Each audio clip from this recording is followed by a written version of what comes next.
bad.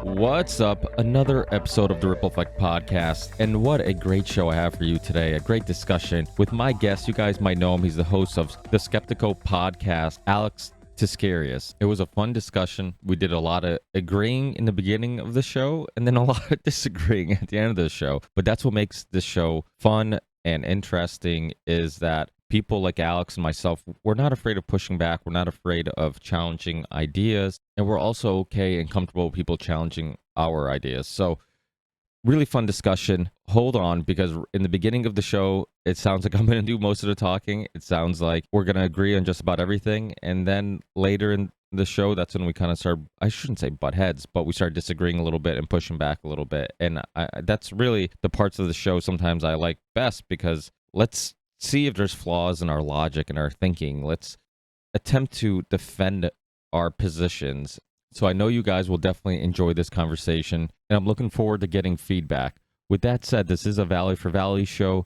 Go to my website. You can find all the ways of supporting the show, but you can also find all the ways of watching the show. So if you guys want to see the video version of this episode, the full-length episode, go to Rockfin, go to Odyssey, go to BitChute, go to Float. I'm on all those platforms and more. You can find all those on my website, rickyvransky.com, or the rippleeffectpodcast.com. They're also in the show description, so you can go there and find them.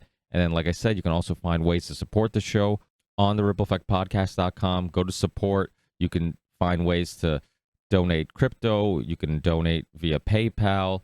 You can join my Patreon page, tip me on Rockfin, and also have a merch store that is really picking up a little bit of popularity of late. So I'm really glad people are buying the shirts and supporting the show that way. But like I always tell you guys, if you can't support the show financially, don't worry about it. Just tell people about the show, share the show, upload the show. As many of you guys know, my last YouTube channel got deleted. I did start a new YouTube channel, which I'm going to be uploading just clips. And I've convinced myself that I'm going to start from episode 1 and work my way up, which I will probably regret, and I'm already starting to regret just because there's so many episodes and it's going to take so much time to slowly catch up. But my thinking was, there's tons of great old episodes that I'm sure many new listeners don't know exist, and so many great past guests. So this will help expose some new listeners to some really good old shows. And if you're ever looking for a specific episode, you'll always be able to find all my episodes, audio and video, completely uncensored on my website. If you're on my website on a desktop, on the top right-hand corner, you'll see a search box. You can use that to help search for a specific guest or topic or episode. Last thing, every once in a while, I get this hissing. I know you guys have heard me talk about it. I don't even know if you guys notice it, but it drives me effing crazy. So instead of wasting tons of time doing audio editing, I'm just going to use the recording of the audio from the Zoom call. I hope the quality's still good, and hopefully there's not many complaints. Enjoy the show, and I'll talk to you guys in the next one. Peace.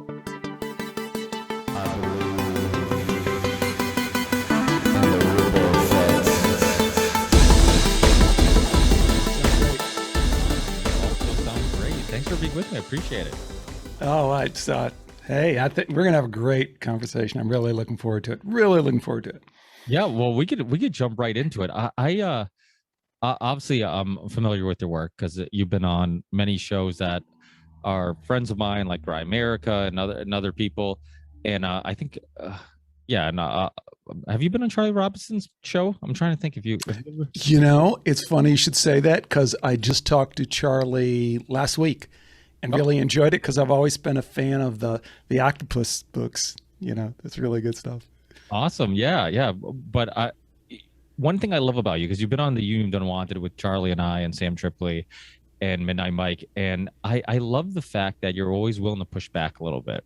And if you disagree, and I don't think you do it on purpose. I don't think you're doing it because you're trying to, you know, cause friction or anything like that. But you're the type of person where it's like, if this is what I believe, I'm not going to stray away from it. And I'm open to debate. I'm open to discuss these things. And I think the world needs more of that. Like my wife and I were just literally talking about this earlier today about how many people we hang out with that completely disagree with us in regards to the COVID lockdown. But when we're all together, they never bring it up. You know, my sister-in-law, for a perfect example, I was fighting the town I live in the school committee for not having mask mandates in schools because my kids they were homeschooled last year. They actually wanted to go back to school and see their friends and go, you know, do that whole thing. And my sister-in-law, so then I fought with them. I ended up starting a petition, and then some mother started a petition to mandate them. And I saw that my sister-in-law signed the petition to mandate them. We're together all the time. She never brings it up. I'm like you, where if I'm having a conversation with somebody and a somewhat controversial topic gets brought up, I'm not going to stray away from it. Because I believe in conversation. That's why we have podcasts. And one of the reasons why we're motivated to have them was because I think, at least not to put words in other hosts' mouth, but I think we really believe in the power of conversation and sharing ideas and challenging ideas, you know, and how we grow from that and that journey of exploring different perspectives. So people who kind of will disagree and never bring it up, but you know, it always makes me a little bit nervous because I'm like, well, what are they saying behind my back? Like, why can't we discuss this? But I don't think it's beneficial to just disagree with somebody and not talk about those differences. I mean, it's no different than being married and thinking that if you don't talk about your issues that they go away. No, they just linger and eventually they come out. So so I guess that's the long intro and how I appreciate the way you handle things. So what happened with the mask mandates for the kids? You get any relief? Unfortunately, what ended up happening was that, so Charlie Baker, Dictator Baker, which I'm not a fan of, I'm sure you can you probably know why, and he every town individually was deciding what's best for their own communities, which is the way things kind of should be. Like, we live in a community that we think that everything is that we don't want to have mask mandates. We should have the right to do that. And if another community wants to do something different, that's okay with them. And what ended up happening was that we're going through this whole fight. They end up postponing the decision to decide if the mask is going to be mandated or not because of all the pushback that we end up building. And we end up getting this petition. I had I think just under 500 people sign it. Many of them were doctors that have been on the show that I reached out to, and they end up signing. Also a couple of attorneys, and then literally, like, I don't know if it was a day of or the day before, Massachusetts decided for everybody that they're going to mandate them in all schools. So like this whole fight and this whole battle basically was for nothing. And it really, it was heartbreaking because I really felt defeated. I felt like I let not just my kids down, but I let every kid down. And I felt like, you know, what do I do now? And this guy, Jeffrey Riley, this piece of crap who was the one who basically, he's like, I forget what his exact title is, but it has something to do with, like, I don't know, education in the state. And he's some high ranked person. And he's the one who pushed for mask mandates in the whole state. It was well documented, and a couple local news papers and websites documented how he's the one who told Charlie Baker he highly recommends pushing for mask mandates. And then the reason why this is important, and I don't know if this is related, but it seems coincidental that soon after, another news report came out saying how Jeffrey Riley, this was like a week or two later, is getting like 3 raises or something like that. They just scheduled like 3 pay increases for him. So I'm like, what, you know, I'm like, how much more obvious does things have to be that the whole system is corrupt and it's infiltrated everything? I mean, there is nothing that is pure. Like, and we can get into what, you know, what that even means and really the reasons for that, you know, which you talk about, spirituality and evil. And, you know, I think our economic system probably promotes some of that too a little bit. But before this whole podcast interviewing you turns into me ranting, for people who are listening who aren't familiar with your work, can you give a little bit of an origin story and a background on what led you? I know that's probably a long story, but that's okay, and we have time. Why not? And that led you to eventually creating this podcast and your purpose and reason to start it. Sure, sure. So just a couple of things first. I'm super interested in the mask thing because I just recorded a show. Have you seen the new mask study, the Yale, Stanford, Bangladesh, nail in the coffin? Finally, we have solid, what did they say? Should end any scientific debate about the masks. Have you heard about this? I've not.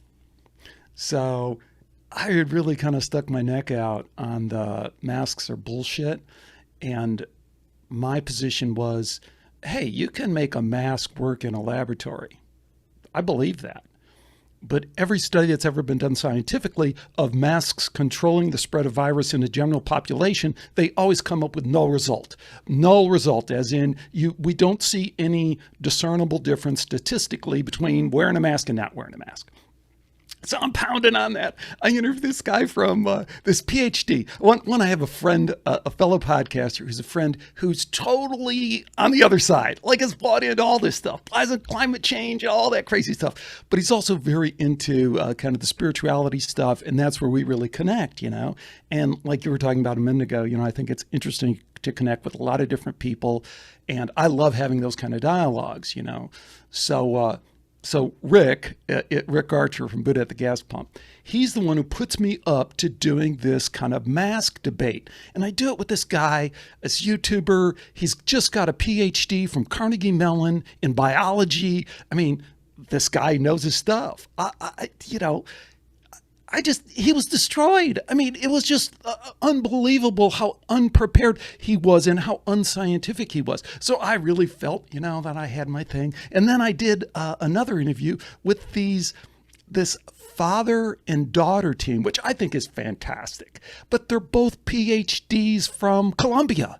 And she's in public health, and he's, a PhD and a psychiatrist at the med school. Again, super smart people. Again, I mean, I'm not like, but they had no response to just, here's the data, here's the study, here's the meta-analysis of masks that show that they're not the null result, no evidence that they're efficacious. It's always been that way. So unless you have like a bunch of new data, then shut the fuck up, because that's the current standard, And again, they just were they didn't know what to do. That's one to listen to, because there's like not a lot of talking by them. They're just like, So this is a long kind of story, but you'll appreciate this, because this gets back to this point that you raised at the beginning, which I really want to talk about with you, because I think we'll have a good conversation about this. So anyways, I'm feeling my oats about the mask thing. Yay, I really showed up. I keep showing up. And somebody sends me this study from Bangladesh, Yale. The guy's from Yale. I mean, Yale and Stanford. And they say nail in the coffin. I mean, I've never heard of a science guy saying that kind of stuff. This is the Washington Post. He said this in the Washington Post and the New York Times. This should end any scientific debate. Gold standard research, randomized control trials. But here's the thing. When I saw that, Ricky, my first reaction was, oh shit. I've been exposed. I mean, I was wrong. I mean, and I've been wrong plenty of times, so I know the feeling. But it was a sinking feeling like, oh my God, how I've been kind of really spinning it out there. I'm wrong. So started going through the research, digging, saying, wait a minute, that doesn't really wash. Why do they have such a huge number? Why do they have such a small difference? But they're exaggerating it in this way and that way. I got it since I gave you that whole story. We just did the show. Hopefully anyone who's interested will do the show. I don't want to bury the lead. Here's the numbers from their nail in the coffin research.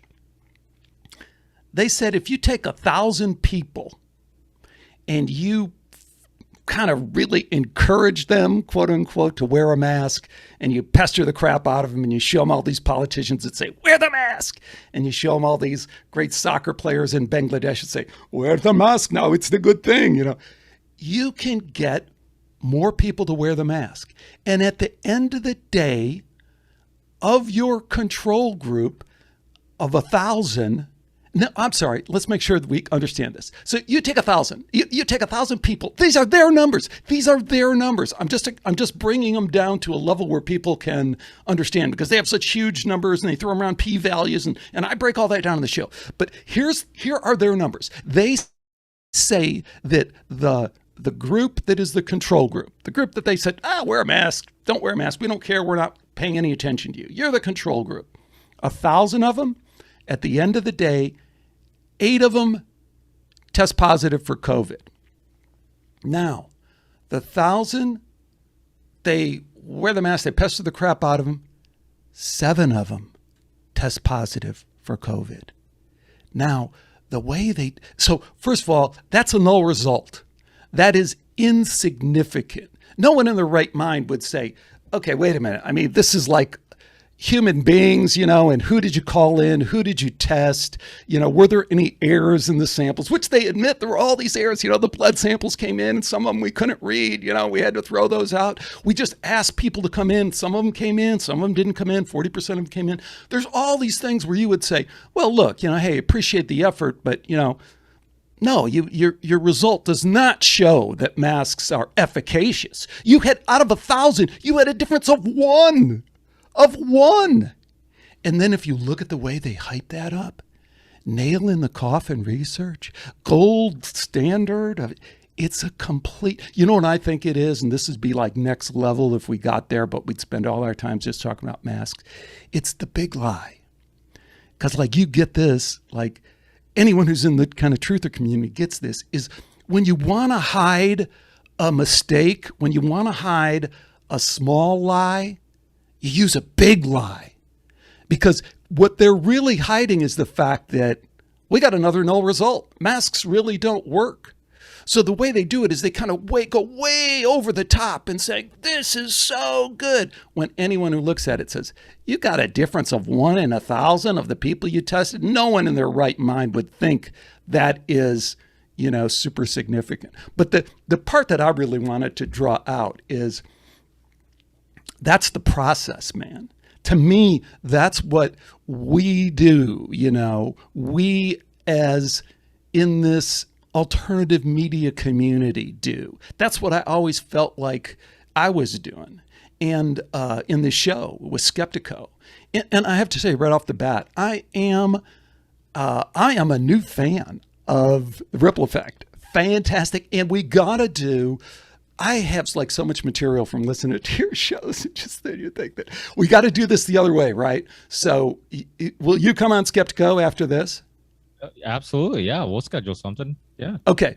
So we'll do, I want everyone to know this will be a round 2 because, I've tried to do the Swapcast thing and it kind of doesn't work out. People don't know who has the mic and who's asking questions and all the rest of that stuff. I think it's better. And I have plenty of material that we'll do the other one because what you've done, Union of the Unwanted is boom, heartfelt appreciation, and the name is so awesome. So, and you've been so nice enough to invite me on a couple of those, which is absolutely terrific. And I want to do as many as you guys will have me, and that's terrific. But I'm really, I hadn't really listened to the Ripple Effect. We're all kind of overwhelmed with how much content there is, but man, I'm what a great find. That's the other thing. It's a find. It's oh my God, he has all these shows. I can go back in the archive. I'll be busy for months with this stuff. I'll never run out of stuff. So really cool. And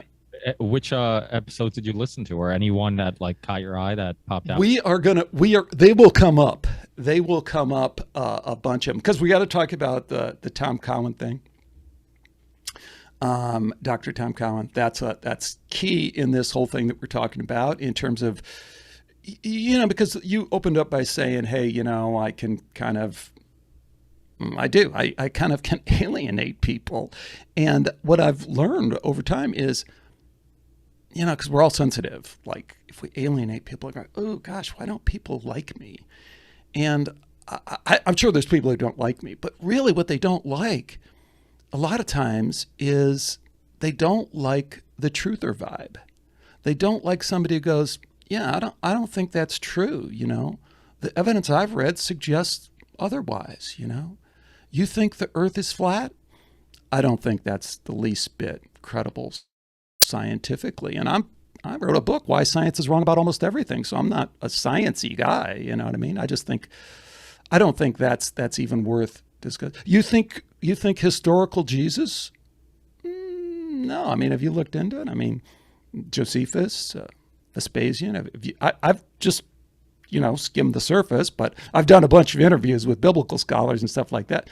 No, I don't think that holds up. So, With Jay Dyer back in the day, I think. Yeah.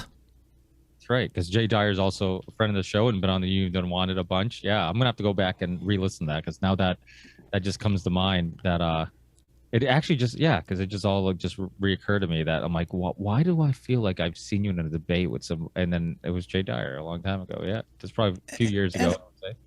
And not a debate, I mean, because like this is the part that we really need to kind of dig into, because you get this, and you get it at a level like one of the shows I was just listening to that you just did.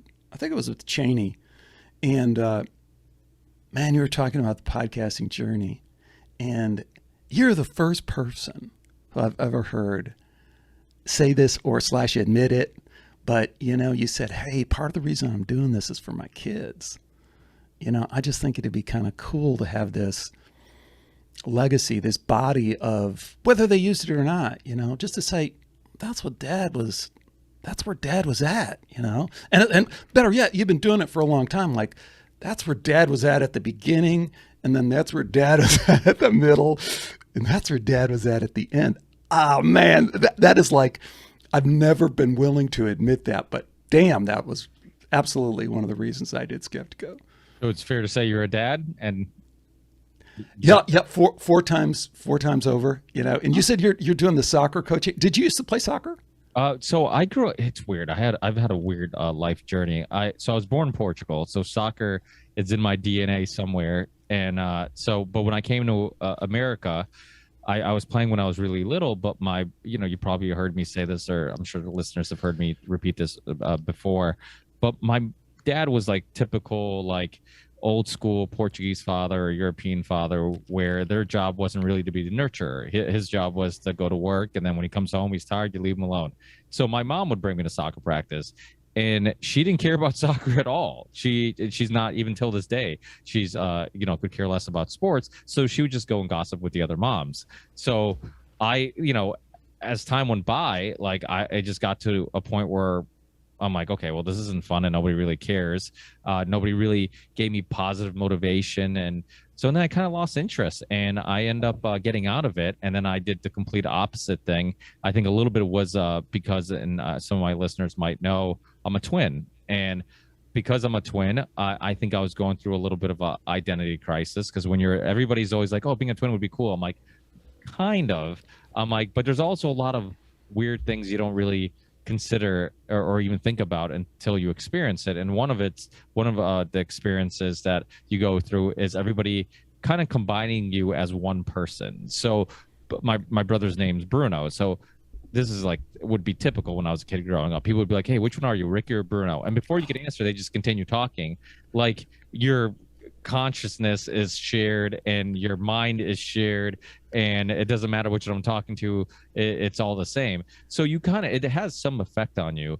And so after the whole soccer thing, I kind of went in the other direction. I ended up being a big BMXer and skateboarder, and big into metal. I grew up listening to metal, loved Iron Maiden, and some of the heavier stuff like Napalm Death and Fear Factory and Metallica and Slayer, and just went in that direction and went like completely against what I guess I was supposed to be, like as a Portuguese kid, a foreigner. Like I was embarrassed of my parents not being able to speak English, so I told everybody my name was Ricky instead of my real name is Ricardo, and which you probably hear me say in the beginning of the show.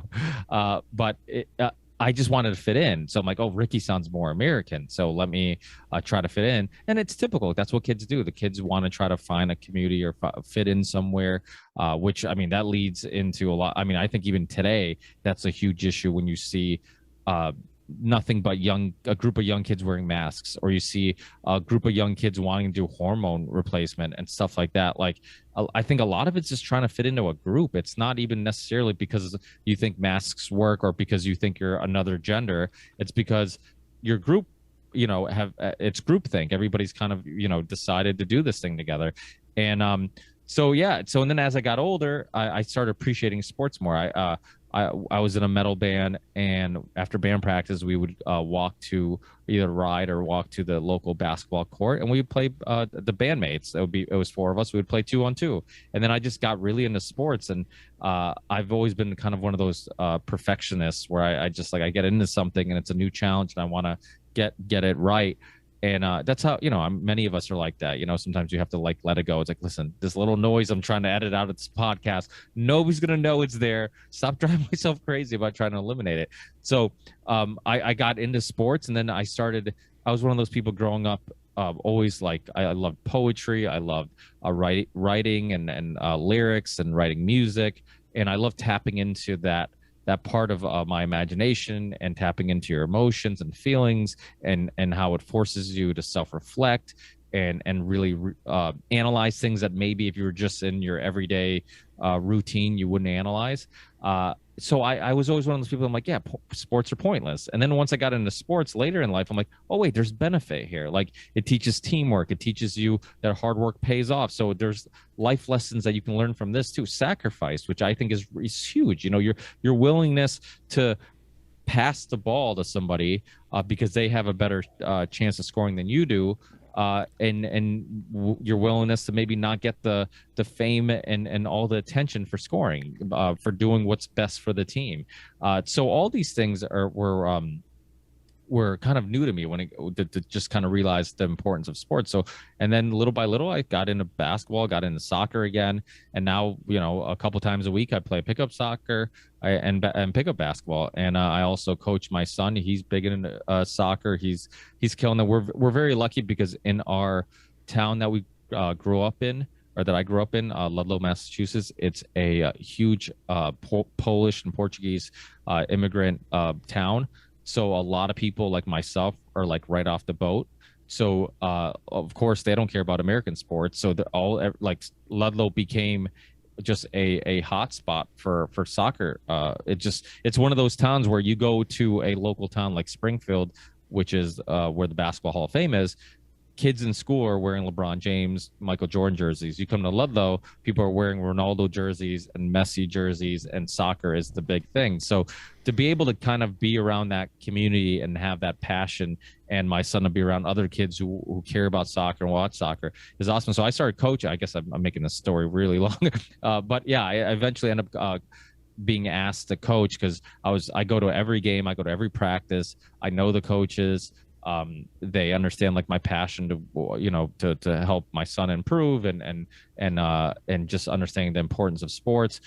And there was a lack of just passionate parents who were involved in coaching. So they asked me if I could, and then I'm like, put my name in the hat as a very last resort. I'm like, I would hate to see the program sacrifice quality because you can't find quality coaches, but I'm so busy that I honestly kind of don't want to do it unless it's like you need me. And then they're like the next day they're like, hey, you're coaching, and I'm like, okay, great. But it's funny, since then I've completely, I mean, I knew I kind of would, but I was in denial because I'm like, once I pick up a new thing, I know I'll get obsessive with it and I want to improve in it. And I'm like, I already have so many things to juggle. And I know if I pick up a new thing, it would just be one more thing to juggle. But I've fallen in love with like the kids, seeing them improve every week, trying to coach them in a way where it's like, it's fun, but also understand that like winning and losing is important. Like people say, well, winning's not important. Well, It is, because winning's important, but equally as important, losing is important. Like you benefit from both. You know, you either win or you learn, right? And you learn from your losses. And when you win after losing, you appreciate it. You know, and that's really a life lesson in regards to everything. Like, I'm big into diet and nutrition. When I have a cheat day, it feels good because I ate clean and I earned that cheat meal. Uh, it's like anything. Like, having a glass of wine and dinner at the end of the night feels good because I feel like I was productive during the day. So it's like those are life lessons. Like, you feel like you should feel like you earned something, and when you feel like you earned it, you appreciate it much more. If I was just eating pasta and pizza every single day, then pasta and pizza would just be like anything else. Like, satisfaction is the death of desire. I'd be, it'd just be gone. I'd be the same thing over and over again. But if I don't eat pasta, if pasta is my favorite food and I don't eat it for a month, I'm like, I'm really going to embrace and enjoy this bowl of pasta. So to me, it's another one of those life lessons that you learn from sports that people have kind of removed from sports, because now it's all about, like, well, everybody, it's just about fun. It's funny because my son says this, because I always say it to I said it to him when he was young. When other kids say, well, it's all about having fun, right? And he'll butt in and he'll be like, yeah, and you know what's fun? Winning. and he's like, and you know how you win? You work hard and you practice hard and you get better. And he hates losing, and I don't tone it down. I'm like, listen, as long as it doesn't like affect him in a negative way where he's like suicidal or like throwing shit, like, as long as it's just like he cares about the game and he cares about the outcome of the game and it motivates him to do better. And that's exactly how I've always been. Like, my wife would always be like, why are you so hard on yourself? Because you ate like crap for like 2 days in a row. It's not a big deal. I'm like, it's not, but you don't see it. You see it as a flaw. I see it as a motivation. It's my way to motivate myself to do better tomorrow. It's the same thing with like self-analyzing and self-reflecting. You could easily overreact on a situation but never think about it and just move on with your life. Or you could be like, okay, let me analyze this, let me be hard on myself on how I reacted, because I know I could do better and I should do better, and it's my motivation. That guilt is my motivation to improve on something. And that's really the journey of podcasting, the journey of everything we're trying to do. I mean, I've heard you say it, and it's so true. Like, we're all just trying to figure it all out as we go, and that's really what we should be doing. And that's why, like, the spiritual topic isn't one that I hit on too much on this show, but after like thinking about it, I'm like, I kind of indirectly hit on it all the time, because it's about those bigger questions. It's about, I might not necessarily be discussing a specific type of spirituality practice or anything like that, but just asking those bigger questions. And that's also why I love philosophy, because philosophy to me is basically the same type of questions that spiritual people ask. What's the point of all this? What's the meaning? And I think it's inherent in us to try to make sense of things we don't understand. I mean, when we say there was a thunder god or a water god or whatever, it was us trying to explain things we couldn't explain. And so I think it is inherent in us, but I think we've created a world that we're so, just stuck in this fast-paced life. We never pump the brakes and just think about things. And I've said this before. I remember when I had Dr. Jessica Rose on as a solo guest before. I remember talking about leisure, the power of leisure, and she's like, "That's so interesting." It was so interesting to her, and I'm like, because when do your best ideas come? When you're in the shower, when you're going for a walk, when you're not doing much, right? And that's because that's when you're actually analyzing your thoughts.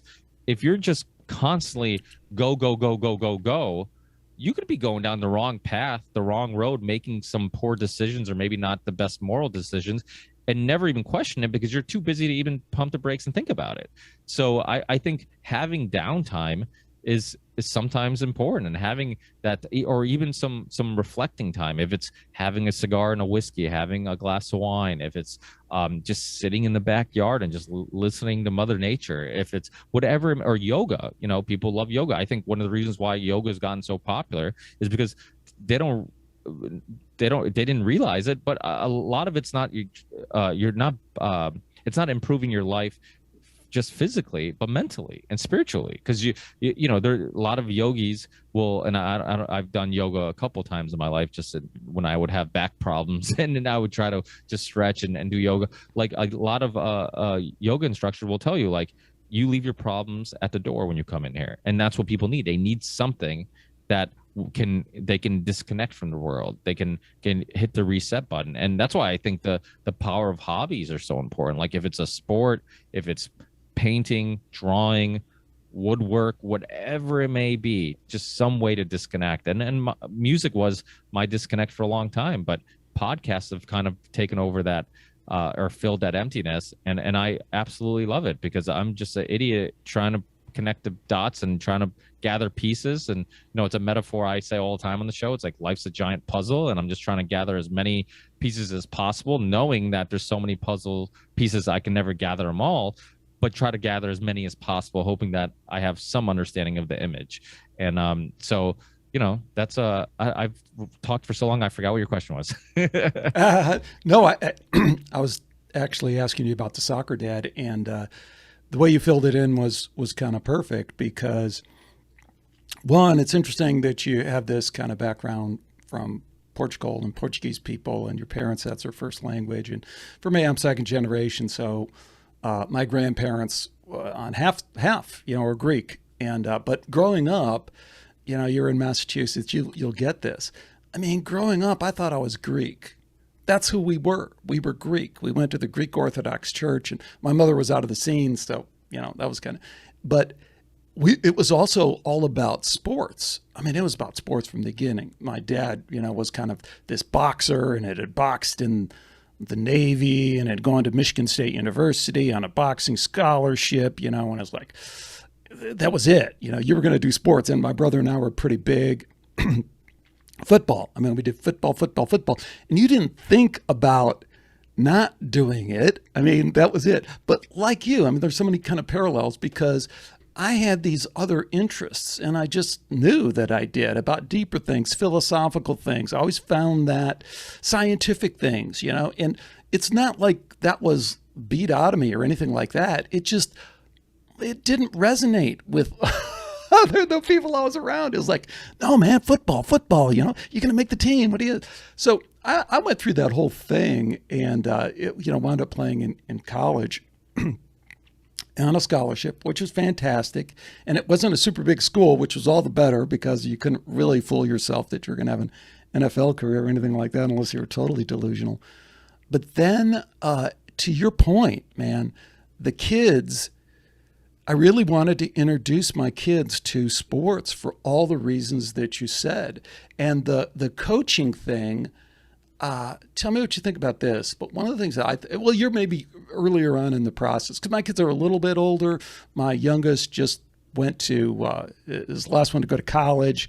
And so we're empty nesters now, which is kind of a whole different thing we could talk about at some point, But the coaching thing, what I thought was so awesome about it, so I was coaching basketball, right? Football just doesn't exist anymore. So I was coaching basketball. I coached both my sons and one of my daughters in basketball league, and kind of the rec league. I'm not like a super great basketball player. But the thing that was amazing to me is making that connection with kids. And it's so powerful, and you can really kind of lose your head with it. Because I remember kids would come up to me and they're like, coach, or like a year later they'd have coach, or they just have that look in their eye, like, of reverence of coach. And it's like, I'm like looking around like, dude, who are you looking at like that, But it's really cool, and it's really powerful too. And I think it says so much about, the journey that we're all on of learning, and what mentors mean to us, and what mentors mean to us at different times. And then we do kind of move on and all the rest of that. So do you have any thoughts about the coaching part of it from that angle? Yeah, well, one thing you said that I've been thinking about late, it's the same thing. Like, so I'll have kids come up to me and they call me coach, and they look at me like I'm some type of authority.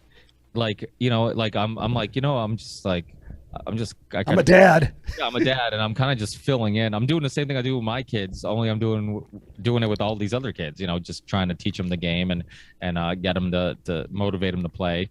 And so, one thing, not to make this conversation dark, but one thing I started thinking about too was how you could get some shithead in that position And when you hear about all these coaches taking advantage, you hear about Totally. gymnastic coaches, all this stuff. It's like this child, just because he calls me coach and uh, his parents say respect coach, they go there. I'm the one.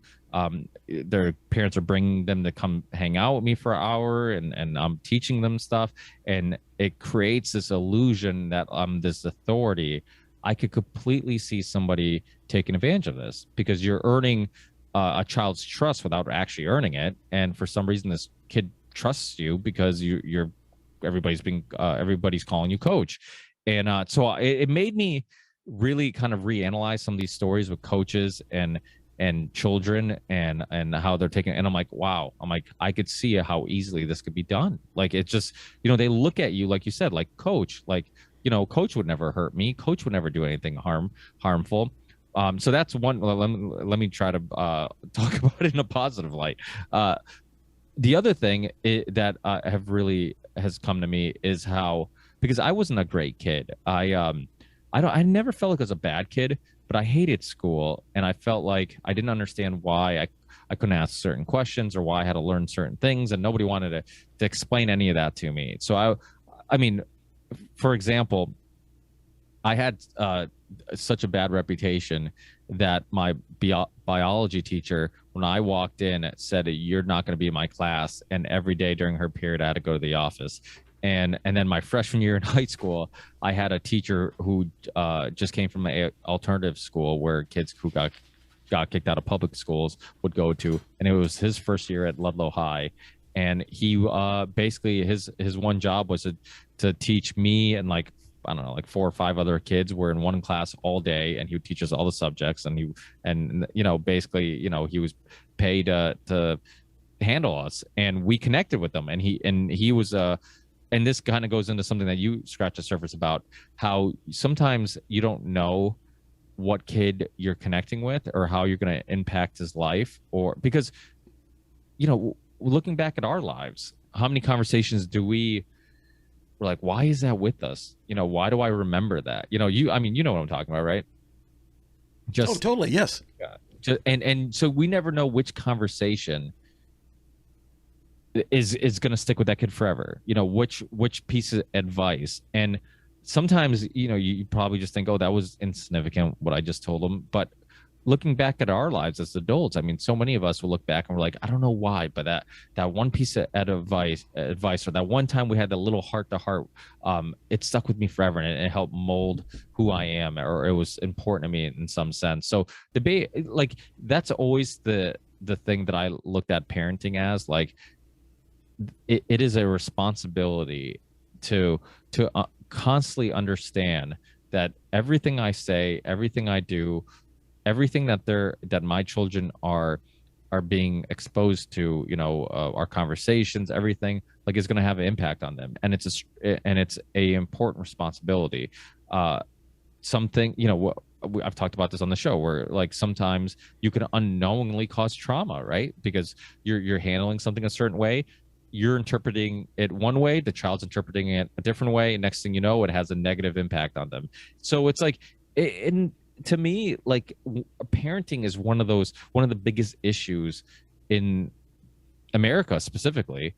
When you look at, like, other countries, Greece, Italy, Portugal, a lot of European countries, like, you take care of your elderly, like, that's what you do. Like, you don't send them to old homes. In America, it's like, hey, mom's becoming a pain in the ass, I don't want to take care of her, let's send her to old home. It's like, wait, she sacrificed how much of of her life for you and all this stuff, and now, like, because she's become, but it's not even their fault for thinking that way. It's because we've basically said nothing is more important than career and money. So it's like everything else just gets in the way. Like, oh, I can't wait to get back to work, like, I can't wait to, it's like, wait, you are working, and you're working the most important job ever, and that's called parenting. And what you're trying to do is you're trying to push that responsibility onto the public schools or the daycares or the babysitters. And it's like, if you're not influencing, impacting their lives, who the fuck is? Because if it's not, like, I want to have as much influence in the way that my children look at the world as possible, because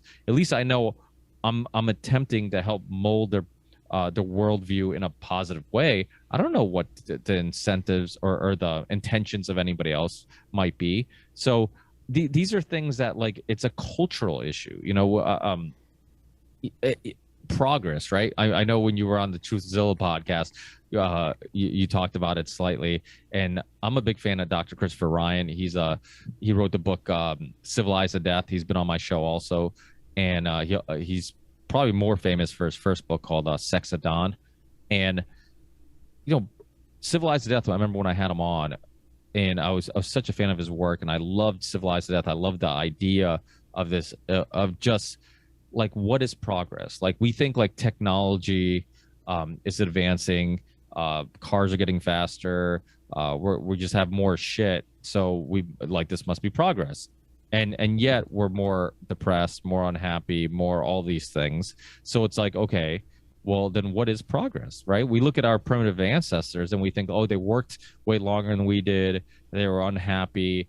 It's like, no, those are all myths. In many cases, you find examples of them being happier because they have community, they have purpose, they all help each other. That whole saying of it takes a tribe. I mean, my dad was one of 12, my mom was one of 7. Like, those are some big tribes. And guess what? The older siblings help take care of the younger siblings. Aunts and uncles were always around. Like, everybody helped. Everybody was a part of the community. Like, now it's like, you see a kid misbehaving at a store, it's like, you feel like, well, he's not watching his kid, but if I say something, he's going to get mad at me for saying something. So I'm like, well, I guess this kid's on his own. It's like, it's just one of those things where it's just like, there is no tribe. Nobody's helping out. And many people look at parenting as a thing that gets in the way. Like, I hear sometimes parents say this and it drives me nuts, and I don't know your opinion on it, but I'd love to hear when they're like, oh, you can't have your kids control your life.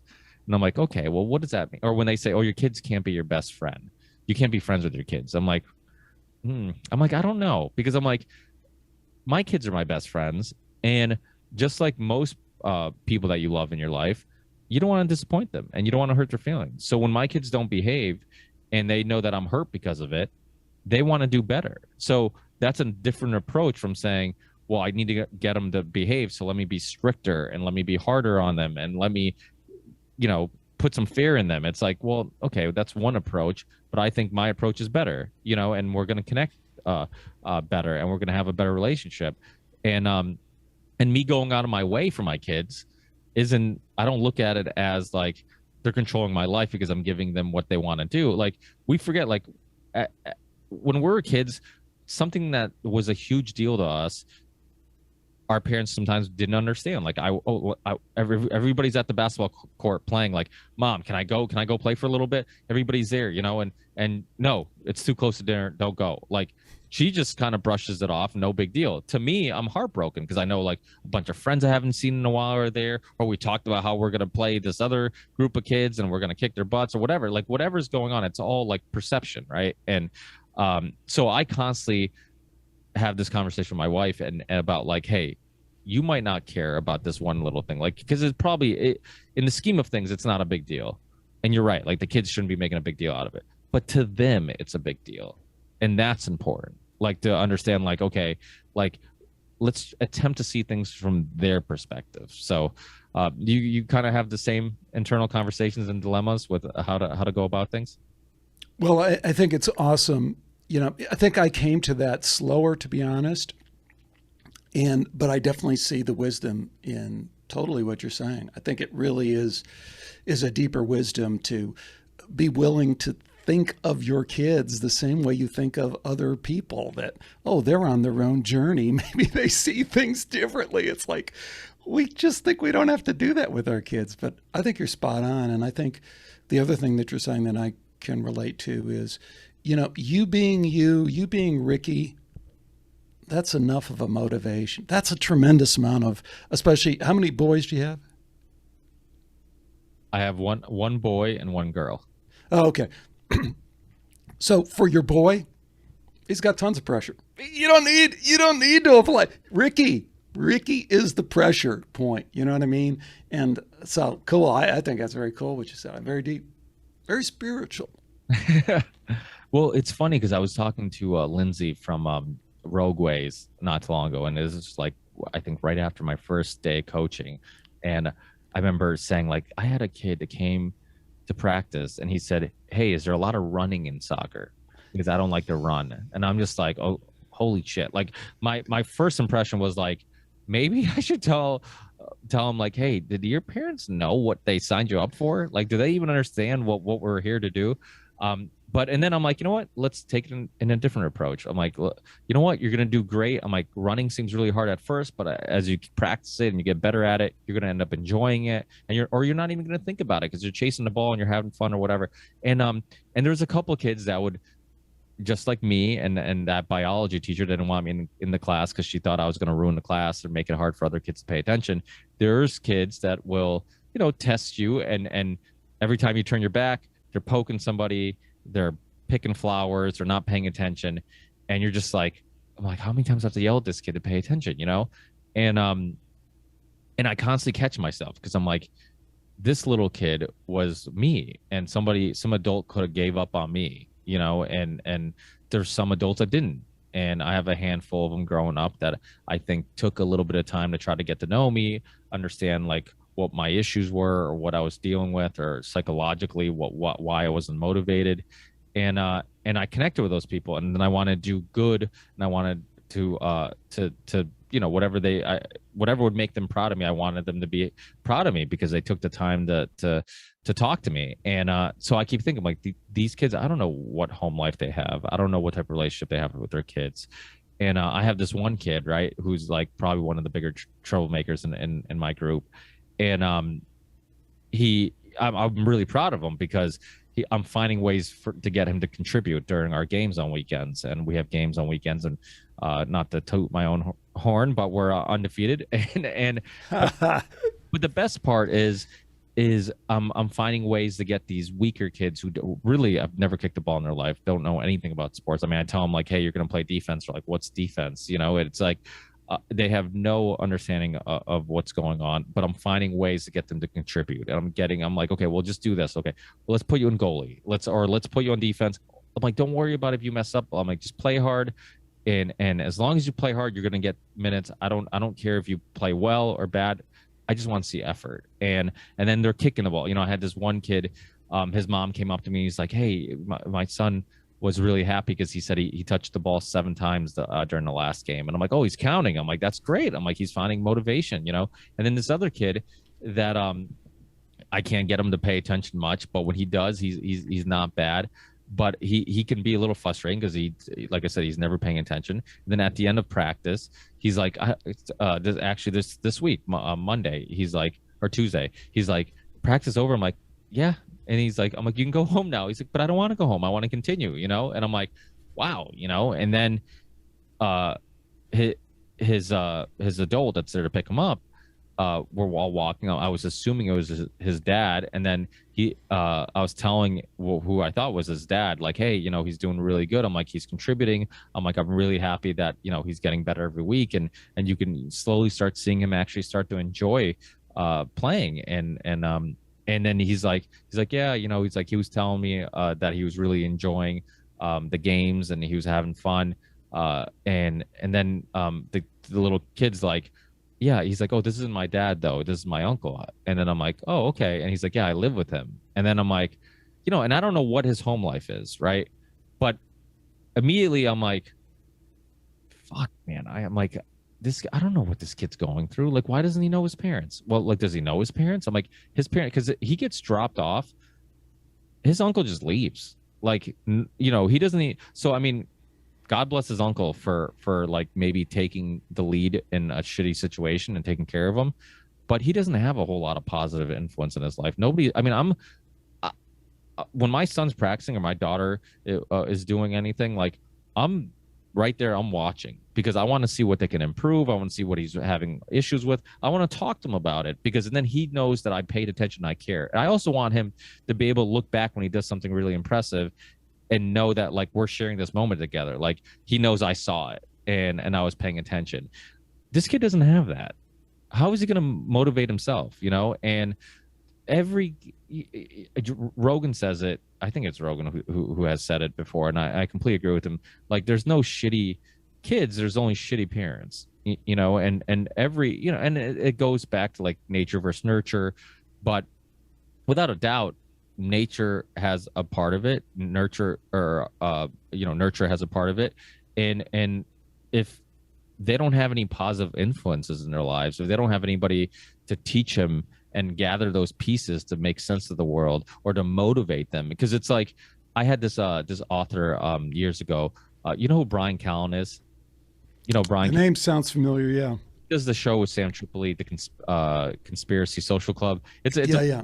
so he used to have an old show called Mixed Mental Arts, and it was with this author and Harvard graduate Hunter Motz, and me and Hunter did a lot of shows together, and we got close. But it was funny because he was always like, he wasn't into conspiracies, but we linked up and were very parallel thinking just about everything else. But he wrote a book called, funny enough, The Straight A Conspiracy, and what the book's about is that there is no such thing as math kids or science kids or kids who are good at reading or kids like this idea that it's like it's genetic and you don't have it in you. Like the conspiracy is we're all capable of it. Now, the difference between why one person becomes falls in love with math and one kid doesn't, or one kid falls in love with basketball or soccer and another kid doesn't, isn't the reason why my son loves soccer is because it's not just because of one thing, but it's because mostly it's because of my effort in helping him fall in love with it. It's like we watch games together. I make it a fun ritual. Like we put on our jerseys, we watch the games, we get snacks, all these little things. I buy him jerseys of his favorite players, and then now it's like a soap opera. Like once you get to know the characters, you get more into it. Well, if he gets a jersey of his favorite player, now he's more attached to that player, which means when they're playing, he's kind of keeping an eye out on him and seeing how he's playing, and oh look, my favorite player scored. So like all these little, I shouldn't say tricks, but all these little techniques to kind of get him to fall in love with the sport. We would do talk about formations, right? Like, oh, what formation they doing today? I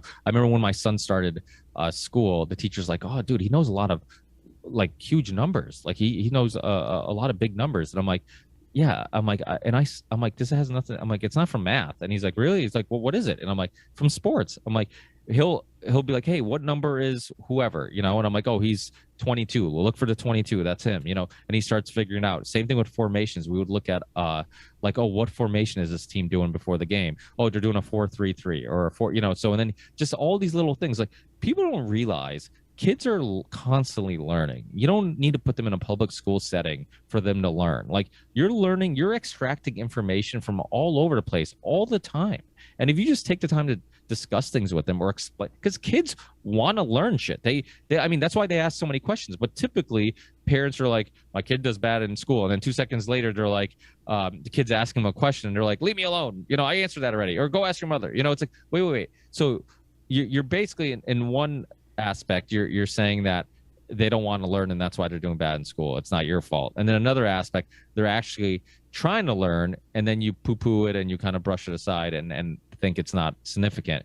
So it's like what I do is like I obviously have no problem talking. So when they ask questions, I really go in detail on like, okay, let's really talk about this in depth. Let's try to understand this. And when I don't know something, I say I don't know. I mean, there's a lot of shit I don't know. And just like them, I'm also trying to figure it out. I'm just further down that road than they are, but we're all just trying to figure it out. And that's important too for them to understand, like that your parent, and I'm sure you went through this where the first day you leave the hospital with a child, you're like, what the fuck? Like nobody's going to like ask me make sure I'm psychologically sane or ask me any questions or like test me for like they're just going to trust that I can keep this thing alive on my own. Like I came to realizing that like, oh shit, like no parents have it figured out. We're all just figuring it out. But you get that illusion that they have it all figured out because when you ask questions, you ask your parents, and your parents in many cases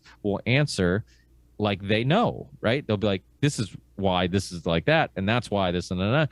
Typically parents don't like to show the side of like not knowing.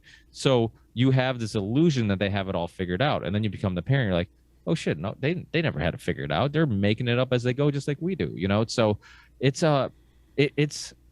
podcasting, sports, parenting. Like it's all a fucking journey. It's all a giant journey. And I kind of feel bad for people who don't stop and think about it and don't ponder on the questions that you asked on your podcast, and these deeper just just look at life and just live above the surface, which is weird, right? Because capitalism, this is like the contradiction of capitalism, right? And in many cases, it's like, to be a good capitalist, you kind of just have to focus on making more quarterly gains, and whatever makes you more ones and zeros, and it doesn't matter, nothing else really matters. You don't let morals or anything else get in the way of making a good business decision. But in many cases, a lot of capitalists are religious, which does the opposite of like, okay, well, you know what?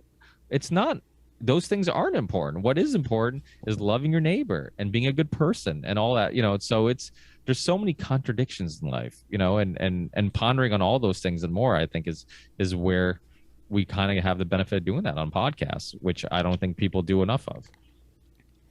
Well, in particular, the kind of podcasts that we're doing, I mean, I think that's where I guess I do sometimes feel like I want to rein our community in a little bit or call them to task a little bit, because, you've been doing the podcast for a long time. I've been doing Skeptico for even longer. And when I started, there wasn't really a model for particularly alternative media. And I was doing it just so I could talk to Rupert Sheldrake, because you can't. And it's funny, we have this intersection where you've interviewed Rupert, and Rupert was like ground zero. I think Dean Radin was the first guy I had on, but really I had contacted Rupert Sheldrake before that. And my thing was, I want to talk to these guys, and this is my journey shared with other people. But that was really secondary. The secondary was, if you want to listen to this, you can. My thing is, I want to know. I want to know what these guys are up to, and I want to know if they're for real or if these scientists who are pushing so hard against them are for real. So that was kind of baked into my thing from the beginning is, hey, there's a natural, whether it's natural or not, there's a battle going on here about what's true. And so back to your, one of your points at the beginning is, fuck that agree to disagree. And when I hear that, it pisses me off. It pisses me off when I hear people in our community are, well, I guess we'll agree. Fuck, why would I want to do that? Why would I want to legitimize the hard work that why would I want to legitimize stuff that I've looked at and to the best of my knowledge, I think is not moving us towards the truth? It doesn't mean that I know what the truth is. I make tons of mistakes. And when people point them out to me, I'm like, thanks. I don't want to go around saying stuff that isn't true. Thanks. I'm going to make a bunch more. So stand by and stand ready. But this idea that, like I say, that we need to agree to disagree or somehow, back down of, oh my God, flat earth, I'm spherically neutral, or Tom Cowan, there is no virus. They haven't isolated the virus. It doesn't stand up to scrutiny. It doesn't stand up to the careful scrutiny. And I'm willing to talk about all those things, but at the end of the day, there is we can nudge a little bit closer to the truth. And even more importantly, I think that's what we're supposed to do. We are the truther community. We got all the rest of the media's out there. They can agree to disagree. We shouldn't resort to that. Yeah, no, I agree with you. To me, it's like I'm okay with agreeing to disagree after a long, lengthy discussion about it. To me, it's like it's a cop out to avoid discussion. In many cases, it's like people just don't.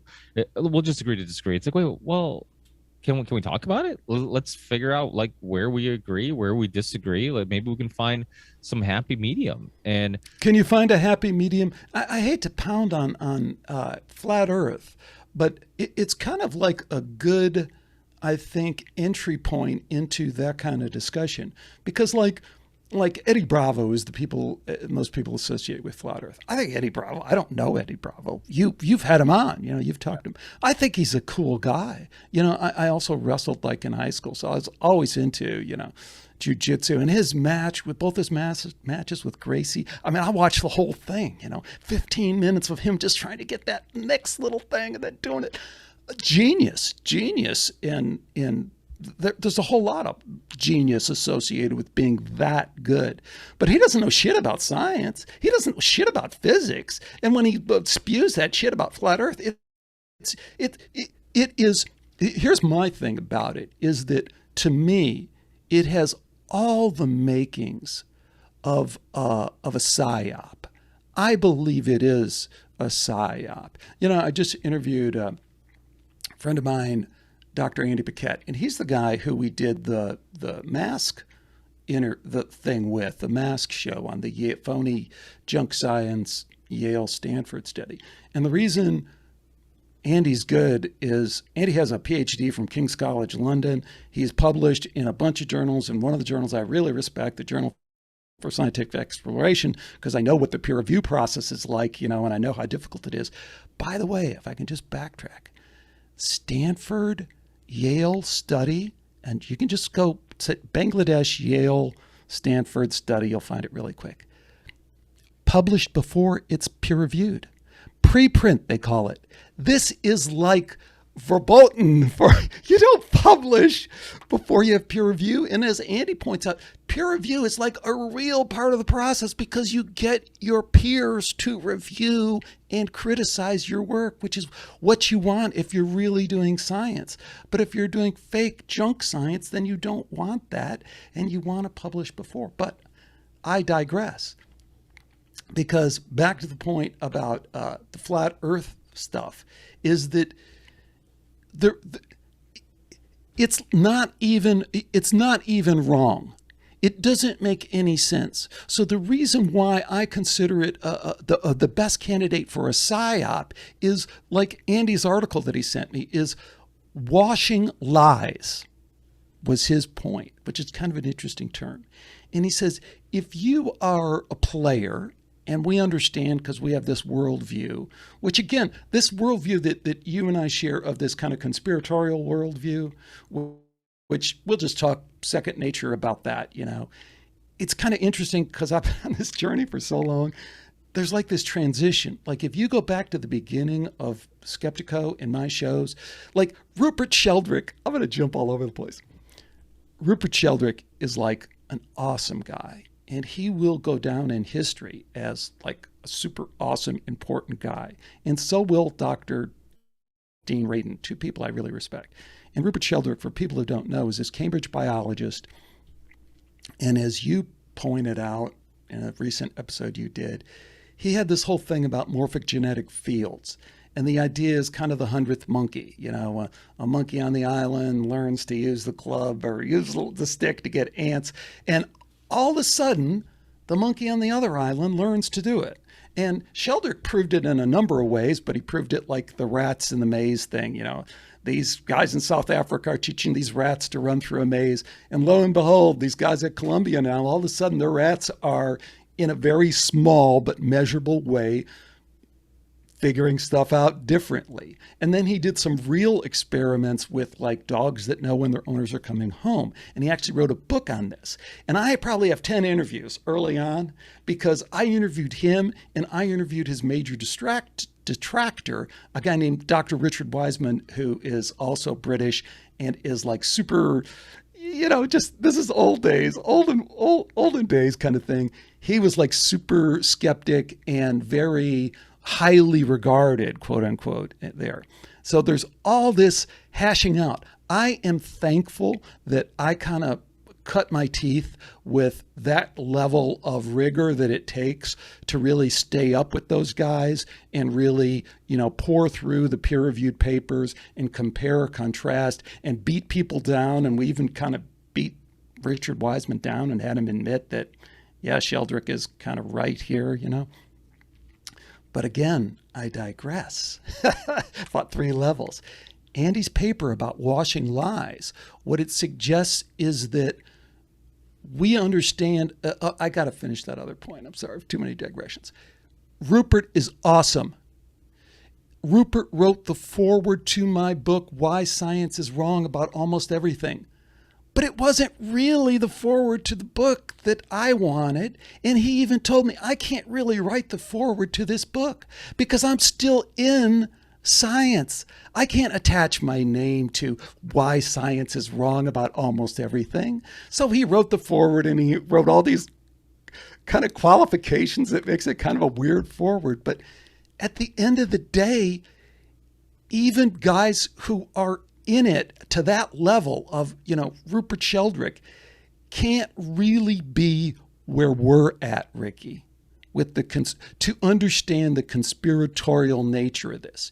If you go, and that's been the transition for me in Skeptico that I find super interesting. When I go back to all those people, I go back to people in the parapsychology community, and I go, do you think maybe it's designed for things not to work out your way, for your experiments to be kind of shit canned and kind of never really amount to anything, and for all this other bullshit science to be promoted? Do you think that might be in play? And they're very, very reluctant to go there. Andy, on the other hand, Andy Paquette, who I was telling you is super smart about that stuff, has been published in peer-reviewed journals, and has this other background we could chat about at some point. But washing lies is that there are some people who are in control at the level that you and I know. And all they have to do, they don't plant the lies directly. What they do is wash the lies through other people who spread the lies. And in a very subtle way, I think that's what's happened with Flat Earth. So I don't think Eddie Bravo is controlled. No, hell no, he's not controlled. But the lie is being washed through him.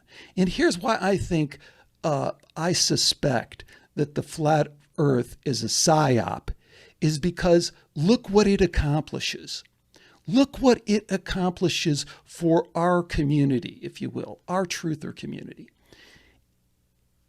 Go talk to Rupert Sheldrake about Flat Earth. He will not engage for 1 second. If you even bring that up, he will just get this look on his face like, oh, I'm talking to someone who's a complete scientific idiot who doesn't know anything. So I know what to do with that. I just slowly turn and get out of this conversation as quickly as possible, because there is no legitimacy to that to anyone who's scientifically minded. So take that and now process that in terms of what that does to our community. It divides our community in half, not even in half, because it divides our community in 3 parts. One is people who believe in flat Earth, and they're a minority, they really are. But they'll like debate, and they think there's science behind it, and they'll have conferences, and they want to do debates and all that kind of stuff. And then there's this group of people that have kind of been beaten down because they've heard it on so many shows that, well, being spherically neutral is kind of where I'm at. I don't put down somebody for believing or not believing. And there's a lot of things out there that, a lot of people don't believe in 9/11. And so, maybe there's a lot of things that we don't know and this and that. So there's those people that's really the ones at play. And then there's a small group that says, wait a minute, that's just a ridiculous idea. Why would we even consider that? Nothing in our world would work. This conversation we're having over Zoom would not be possible. The chips in our phones and in our computers, none of that would work. Certainly satellites. I don't want to go there because I get into debating, and then people start doing it. You will not find anyone who's seriously scientifically minded who will even consider any of that nonsense. What they'll do is they will immediately dismiss you. Now, if you are in charge of running that little psyop, and you can wash that lie through somebody like Eddie Bravo and other people, look at what you accomplish. And the other thing I'd say, and then I want to get your thought on that, because I know you don't exactly, I don't think you're a flat earther, but I don't think you kind of come down on it as hard as I do, which is great. We could agree to disagree. But the other way I know it's a psyop is like, I do my show, you do your show. the only topic that I've had people like really reach out to me aggressively to want to be on the show. I should say the only one, but the amount of ones I do on flat Earth are just kind of strange and disproportionate with the way this thing plays out, particularly since I'm kind of more into the spirituality and consciousness thing. And this was more a couple of years ago, but there seemed to be just an unexplainable momentum behind what really amounts to, from a scientifically standpoint, a non-starter, not even wrong idea. What do you think about flat Earth, and what do you think about my idea that it is a psyop to divide and conquer the truther community? Well, I don't know if it's a psyop, but one thing that I have found, and just doing the Union of the Unwanted and gathering people, that I remember thinking this and realizing this when we did the flat Earth episode and when we did the cryptocurrency episode, was that we're supposed to be a alternative media type of show where it's like we're supposed to be open-minded. We're supposed to, we're out of the percentage of population, we're supposed to be the most open-minded percentage, and we're supposed to be people that are open to different possibilities and perspectives. And then we get the Bitcoin episode, and there's so many people that were so extremist with their views, and that you felt like, oh, they've joined a cult, a Bitcoin cult, and they called every other coin shitcoin, and you could make any argument you wanted, like all the other ones were insignificant and not important. And then I got that feeling again when we did a flat Earth episode. We did a flat Earth Union of the Unwanted, and they so strongly believed in what they believed that they didn't want to hear any other perspective. And I didn't have a huge problem with that, but I think it turns people off, and it also makes you think that maybe you could have blinders on, like you're focusing on whatever evidence or anything that you can call evidence to help defend your perspective, and you're not maybe as open-minded to everything. It's like, are you really searching for answers, or do you have a conclusion that you're searching answers for? And to me, that's what I kind of felt like, that they were very extreme with their beliefs. It's weird because there does seem like there's they cross roads a little bit, like the flat Earth people and spirituality, because it seems like they flat Earth, because it's always like, okay, well, what's the purpose of the psyop if it is a psyop? But also in reverse, like, what's the purpose of lying about it being round or flat? And a lot of flat earthers, which I'm sure you know, they think that has something to do with making humans feel like we're insignificant, like we're not important. And then the way they look at the world is like, no, we are important. Like the world revolves around us, and we're something special. And I don't think that you can like, they're completely different ideas. Like, I think you can believe that there is something special about humans and still believe that the Earth is round. Like, it's not, you don't need one. But it's not a belief thing, man. See, it's a science thing. But it's like, I'm not an Elon Musk fan, but it's like Elon Musk wouldn't get into, but he said, how come there isn't a flat Mars society? Because you look out, you see Mars is round. It is not like a conversation. But it's back to my point. I'm really onto something here, and I'd like to hear your opinion on it. But like, missing it that quickly could also, because to me, like, dismiss it that quickly. It is not within the realm of anything that has to be seriously considered. It does not take more than 30 seconds of your time. And the fact that they want to kind of legitimize it as if we should have some debate about it or something like that is evidence of the psyop, because it's not a serious point of discussion. You won't find anyone who's a serious scientist who will engage that. You can make the argument, like Rupert Sheldrake. I have a lot of serious scientists that I know of that think that Rupert Sheldrake's perspectives are ridiculous, and his worldview is ridiculous. So there's first of all, I'm sure you do, but name one or two.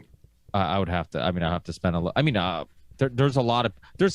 Even if off the top of my head, I can't think of any because it's been a long time since I've had Rupert Sheldrake on the show, and since I've dove deep into that. But it wouldn't be hard to believe. I mean, first of all, firsthand that he's gotten a lot of criticism. I mean, so has somebody like Graham Hancock, for example. Like some of his theories on the Sphinx and all that stuff. He gets pushback from scientists that have out of the box views in many cases will get pushback. I mean, science itself can be very cultish. I mean, you get and to think that anything is resolved or like, okay, here's the finish line. We've understand this. We get it. We can plant our flag here. You're stopping the questioning. You're stopping the scientific method of questioning things, and nothing debunks science more than science. I mean, we constantly, historically, we have plenty of views that we think like, okay, this is the way we look at the world. We've figured this out, and then something else debunks it, and we reanalyze, and we're like, okay, well, apparently we were wrong. Like that happens all the time. So to me, like I don't dismiss anything because I don't want, because the process of dismissing something immediately because it seems ridiculous is exactly how people would handle my opinion on 9/11, my foreign policy opinion, my opinion on big pharma, my opinion on many different things. On don't agree with that. I don't think that's how it works. And I think we need a subtler way to analyze truth. And that is the process I think we have to engage in as a truther community. And we can't start equating all these things. And it's a relativism kind of argument. And that's why I went back and said, I cut my teeth with doing debates between Rupert Sheldrake and Richard Wiseman. And Richard Wiseman should have won those debates because he had everybody on his side. And Sheldrake is way, way in the minority. But it was a real debate because it was about real science published in peer-reviewed papers, analyzed, and it made sense. When we get to this point of, again, we're going to kind of hammer this out, and maybe we can also just pivot and talk about Tom Cowan, because I think it's the same thing there.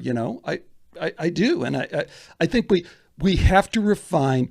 If we are going to understand the method of control that's being used, the method of the psyop, the method of the mind control, then we have to become masters of the method, and we have to analyze the method. And we can't, that takes rigor, it takes guts, but it also takes risking, pissing off our friends, not in a bad way, but in a way that says you gotta raise up to a standard that is more credible than that.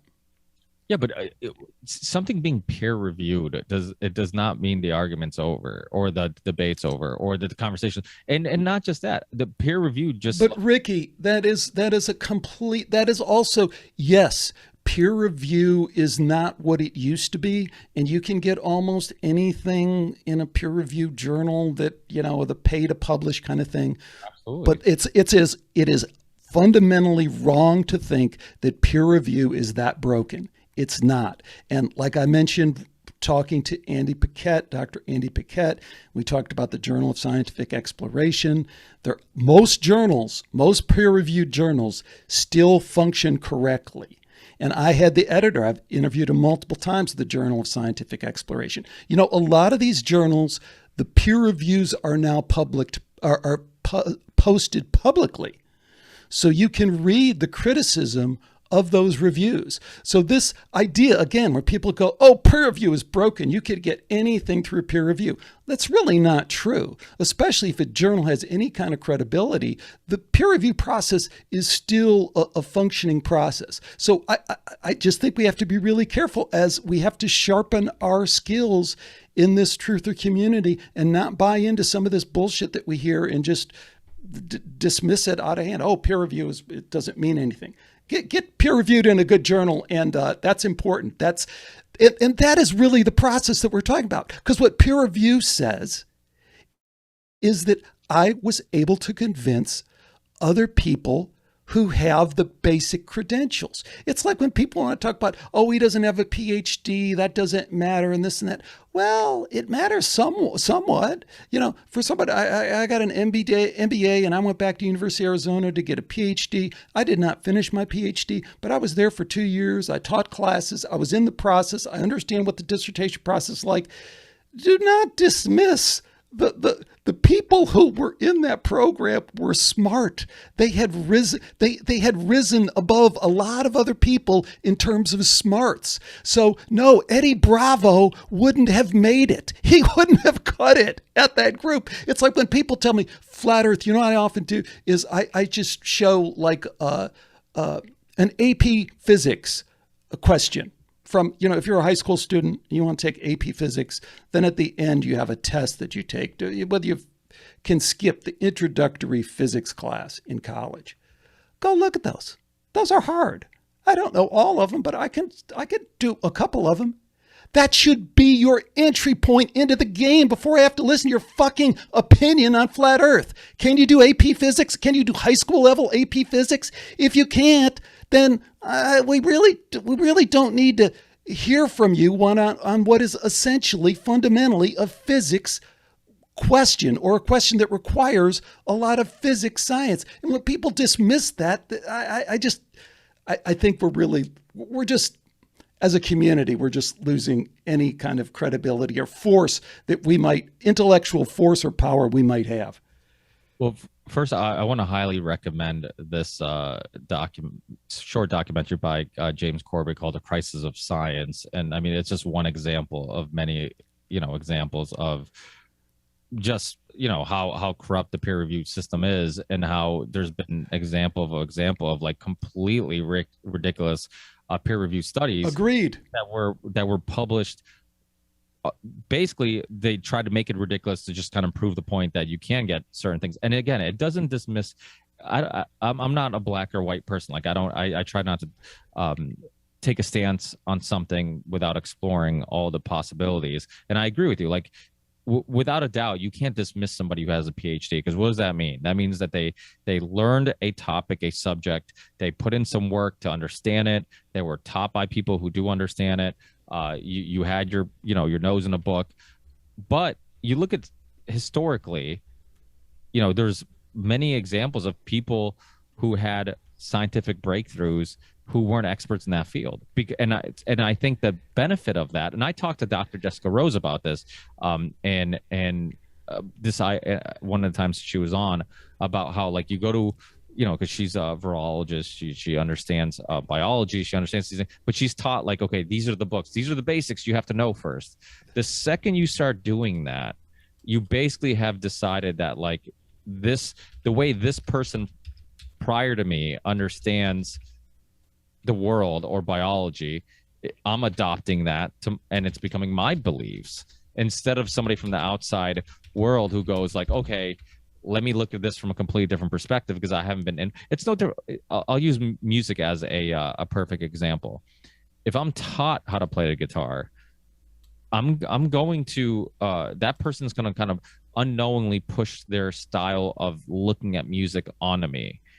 But if I just teach myself, in many cases, I come up with a unique way of looking at it. And it's the same thing with everything. Like, I think even in science, that can be an issue where it's like, okay, this is the way we look at things, and these are the basics.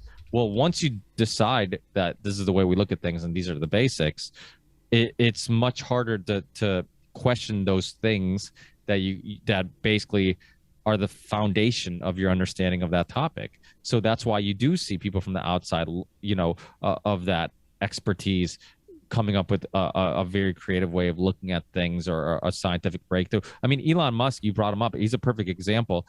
People in the car industry said, like, what the fuck do you know about cars? Like, you're never going to make it. Like, you don't know anything about making cars. And what does he do? He completely turns the whole industry upside down, because he wasn't a person who grew up in the car industry that's taught like, this is the way you do things, this is the way things have to be. No, he's like, no, why do things have to be like that? Why is this the way we have to do things? So let me basically rethink this and look at things from a different perspective. And obviously Nikolai Tesla is another one that people bring up quite a bit. He had what some people would say very um, outside the box thinking of the world. And but I think sometimes that's what it takes. And I'm not saying that that's what all the flat earthers are doing. But what I'm saying is that's one of the reasons why I don't dismiss things. Even I think there's benefits in being an expert or being very knowledgeable in a topic. But in a way, it can also create blinders because you've adopted somebody else's beliefs or understanding of the world instead of coming at it like from a clean slate, which can be a positive and can also be a negative, because it also means, like you said, you can have just a lack of understanding of physics and science because you haven't really been taught that, or you didn't learn that. So in other words, I don't know, but I definitely think that there's points, good points on both sides. Agree to disagree, huh? No, I don't buy it. It's like Tom Cowan. Yeah, but vaccines. Let's use vaccines because I think we both probably have a. I don't know actually. Tom Cowan's a better example because I don't know about a lot of that stuff. I don't know about vaccines. I got into Tom Cowan because I interviewed David Icke, and I try not to do softball interviews, but I so appreciate and like David Icke and respect what he's done for 20 years that maybe I was a little bit soft on him. And the thing I always say is I think David Icke is wrong about a lot of stuff, but he's got a much higher than Hall of Fame batting average, and that's what I respect. So I just, and he's been around for so long, I think that's important. Anyways, we were talking about the virus, and I'm like, the one thing, David, I said, I get this idea that you don't think there's a COVID-19 virus? And I said, I genuinely thought, Ricky, that I had just kind of misheard him, and I had done a little bit of research, but I was a little bit unsure. And I pointed out to him, I said, because David, I mean, you kind of pointed out 7 years ago how this thing works with the swine flu, and you even traced it back to being engineered by Baxter Labs, something that no one else reported. I said, if they're engineering it, then there's a virus because they're engineering a virus. What are they engineering, And he was kind of like, he didn't know what to say because he doesn't, sometimes when you push David too far into the details, he kind of gets a little bit fuzzy. So he's like, oh, it's all on the website. It's all on kind of Andrew Wakefield is the go-to guy and this, that. So then I ran across Matt Blair, and I like Matt Blair. He's great. And I was on his show when we did this thing. I was like, Matt, we ought to collaborate on this virus thing. Because this is early on, this is at least a year ago. And I'm saying, because I think there's a lot of misinformation. I said, evidence to me is overwhelming that this is a pandemic. It is an operation. And as much information as we can shed on that, we should. But in the same way that flat Earth to me looks like a psyop, this idea that there is no virus, it looks like a psyop. Because again, it would divide this community. It would divide this community into a whole group that you can now kind of completely dismiss. They don't even think there's a virus. Oh my God, these crazy people, just ignore all of them. So anyways, we did this show and we did this interview with Tom Cowan. And I have to say, it did not come out well. And part of the reason it didn't come out well is because I was so frustrated with Matt. I had kind of given Matt all the material to agree with me, and he wasn't agreeing with me. He was agreeing with Tom Cowan. He was agreeing with, maybe there isn't a virus. They've never isolated a virus. All this stuff. So when I got Tom Cowan on the thing, it was kind of short, and I can get a little bit edgy. And I was like, bullshit. Here's a guy in Saskatchewan, Canada, with a group of virologists who say they've isolated the virus. It's right here. Here's the paper. His name is Daryl Fanzanolava or some kind of Italian name. Maybe I thought it was Italian. Anyways, that's his name. I can pull it up for you if you want.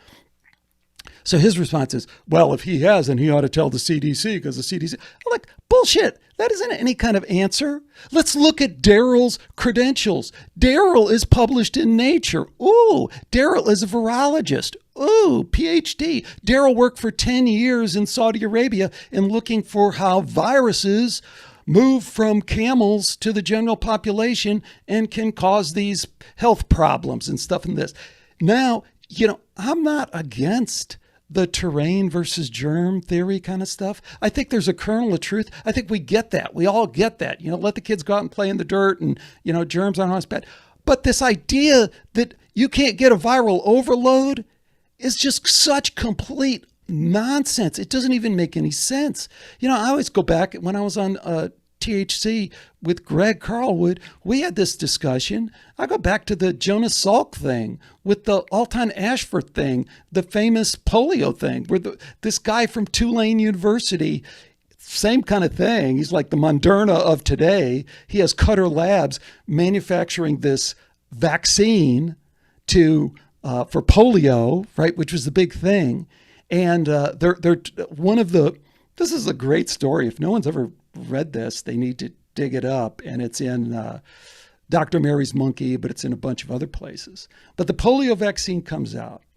When the news reporters are at Jonas Salk's, who I live in San Diego, Jonas Salk Institute, still right down here by the street.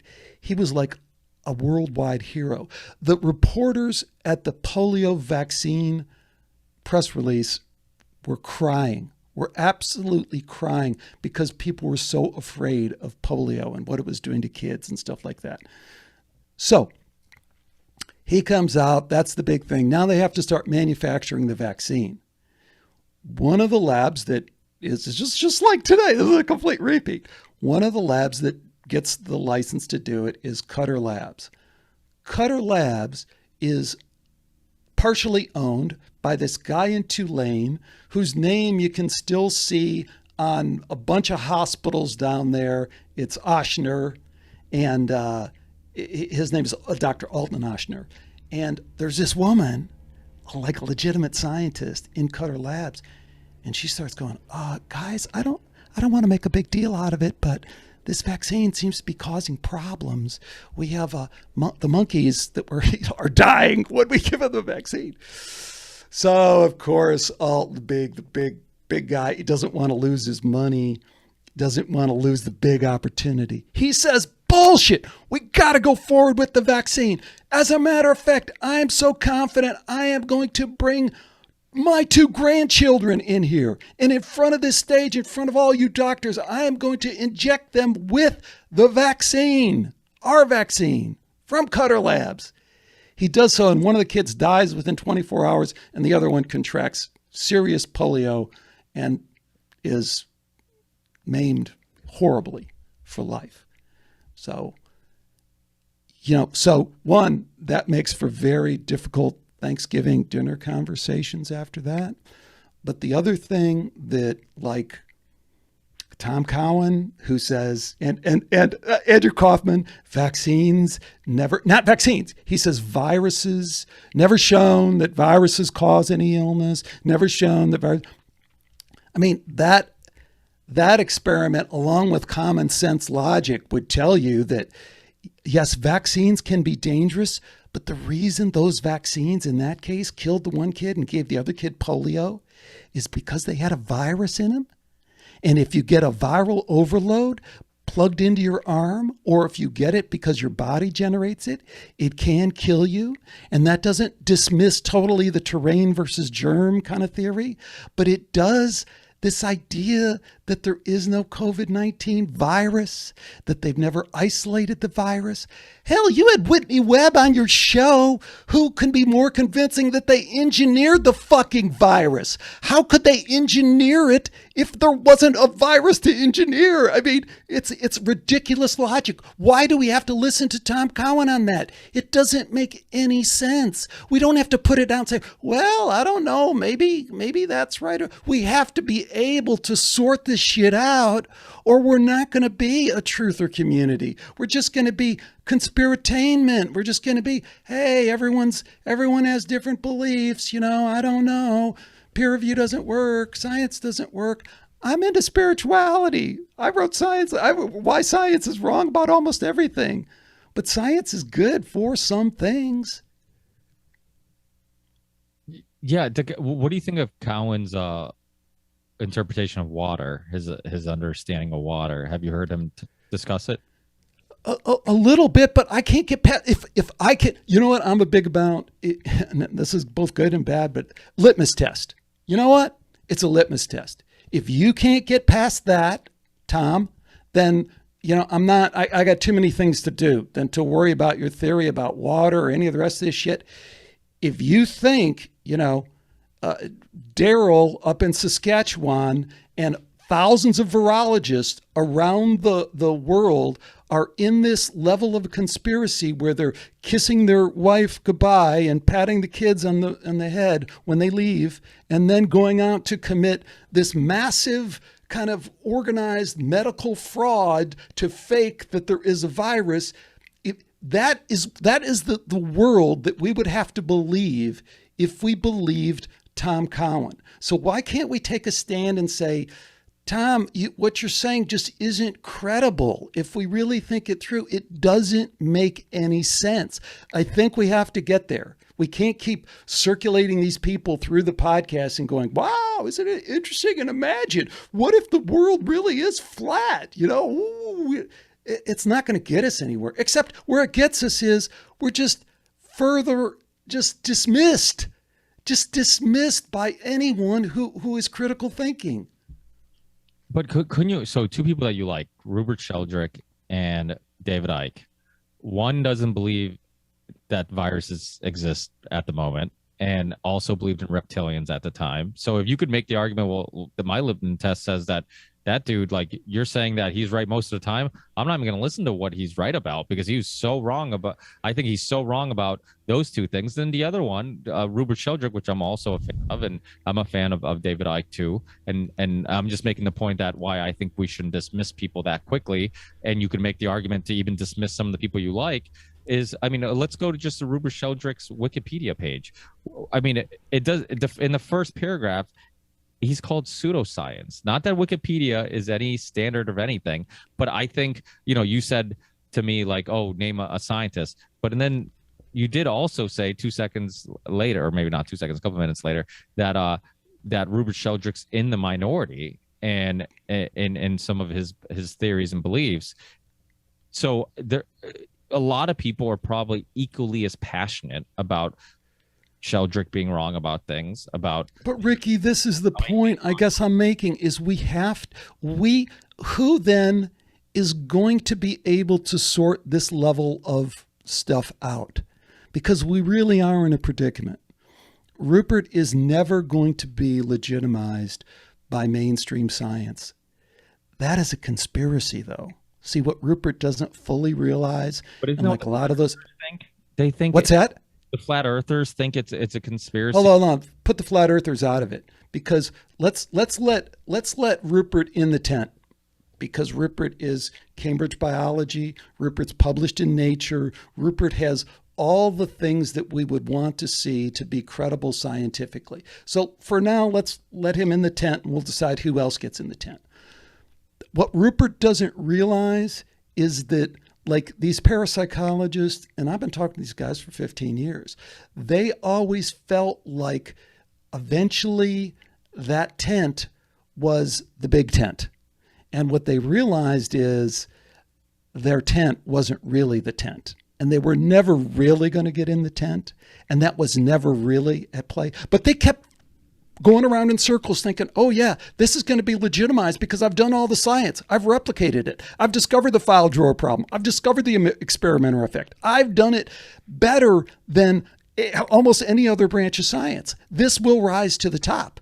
What they didn't realize, what you and I have the ability to realize because we're open to conspiracy, is that the game was rigged in a way that they didn't understand. They understood the one funeral at a time thing for science, but what they didn't understand is perhaps there's another agenda, the washing of the lies kind of thing that I told you about with Andy. So if you have those people, so that's really the story with Rupert. The flat earthers, it's like this famous guy said, they're not even wrong. They don't even get to the level of, is there right or wrong? Did they do it's not even wrong. And for Tom Cowan, they haven't isolated the virus. Then you have to deal with the guy who says he's a professional virologist and has a lab with 10 people and has been doing it for the last 10 years and published with Nature. And he says, hey, I've isolated the virus. You have to be able to deal with your detractors in a more convincing way than Tom Cowan, who just says, well, he ought to tell the CDC. Yeah, that's not, you got to be able to sort through the bullshit. You got to be smarter than that. Well, I think, didn't he say that he would have to see the paper and No, I brought it right up on the screen, and his reaction was then he should tell the CDC, because here's my little snippet from the CDC that, and he's kind of reinterpreting it as, but that's his thing. Him and Kaufman both say that viruses never cause any diseases. Well, that's silly. But the thing is, okay, so back to my original point in regards to using David Icke as an example. I mean, if you're going to dismiss somebody based on one belief that you think is ridiculous, then you could make the same argument about David Icke and reptilians. I mean, that was his. I mean, it almost wasn't. Well, we would have to really dig into the shape-shifting reptilian thing, then, wouldn't we? So I'm not. Are you a endorse? I'm not endorsing. Well, to the extent that people are in denial about ET and UFOs, I do not understand that. I mean, I don't understand. So this is study or somebody to be published in Nature to believe that. Well, like, so what I'm saying is, like, it's almost like you're. But hold on, are we still talking about ET and UFO? Well, what I'm talking about all of it, because I think that why put one discussion on a pedestal where it's like, okay, well, this person has a PhD, or this person, so his opinion is a little bit more valid, and then in the UFO ET world, I mean, there's like it's kind of understood that there's just a lack of real evidence and information. A lot of it's like, that's completely not true. See, that's just completely not true. See, you break those down and you go, first, Rupert has all the qualifications that we'd want from a scientist. So that matters, right? So then the next thing you go, and you're talking about David Icke, and my being admiring David Icke and liking David Icke. I think in particular what I identify with David Icke is, I think his thing on 9/11 was extraordinary. I think a lot of his insights about the workings of the control mechanism are phenomenal. And I to your point, yes, but here's I guess what I'm saying is, David Icke doesn't present himself as a scientist. So when I pushed back on David Icke, the one thing that I think I did get through to him with is, David, you're kind of contradicting. He was on the swine flu. You figured it out that Baxter Labs had faked it. Don't you think they're doing the same thing here? So the other point that I guess I'd bring to focus on this is that Whitney Webb and Tom Cowan are irresolvable, right? Because if they bioengineered the virus, then they sure as shit isolated it. So that's where I'm at. It's like, rather than these blanket kind of, hey, couldn't you believe this? No, let's just dig in, roll our sleeves up. You can't have both, right, Ricky? You've had both of those people on your show. You got to pick one or the other. You can't on that issue. So you can change the issue and talk about water, whatever else. But on that issue, I would suggest that, I'd like to hear your opinion. You can't have it both ways with Whitney Webb and Tom Cowan. Well, like I said in the beginning of the show, and I stand true to the way I look at the world, and that no one topic is gonna change as emotionally attached or as much as I have invested in any point of view. I don't plant my flag anywhere. So even though I agree with you, like, hey, if I'm looking at both theories, for a lack of a better term, Whitney Webb seems to make much more sense to me, and it connects a lot more dots for me in my understanding and the information I've researched. I wouldn't dismiss anything else immediately. I'm just saying, like, this is where I am now, but isn't that the way we should look at everything? Like, hey, this is where I am now. Like, it's not where I am. I'm not saying I have to be here forever, or I am now going to defend the spot that I am at the moment. I'm Well, going. hold on, because you're mixing a bunch of different things there. One, I think, yeah, you do have to plant the flag, and but I think the second part of what you're saying is the important part. Like I'm saying, hey, if I'm wrong, I will pick up my flag and I'll, bow down and say, "Gosh, I'm sorry, I'm wrong. Forgive me." But plant the fucking flag. Don't say you're not going to plant the flag. It's confusing as shit. We're never going to gain any credibility if we can't plant a flag. That's what progress is about. That's what science is about. That's what engineering is about. That's what business is about, right? I mean, that's my background is business. Fuck yes, you got to plant your flag. You got to go out with what you got, your product. You got to sell it. You got to make money. You got to transact. What's this? I'm not going to plant my flag kind of bullshit. This sounds like the worst of what we get from this wokeness academia of relativism. Well, everyone's opinion kind of matters. No. But see, I think it's because we're talking about a topic that you're apparently very passionate about. Because if I'm pretty sure earlier in the show, I was basically describing the same type of worldview of like never stopping asking those questions, the importance of philosophy, because you philosophy doesn't have answers. It has a bunch of questions that are being explored. And if we're talking about that, and not this specific topic, you would agree with me. And then on this specific topic, not necessarily, but go ahead.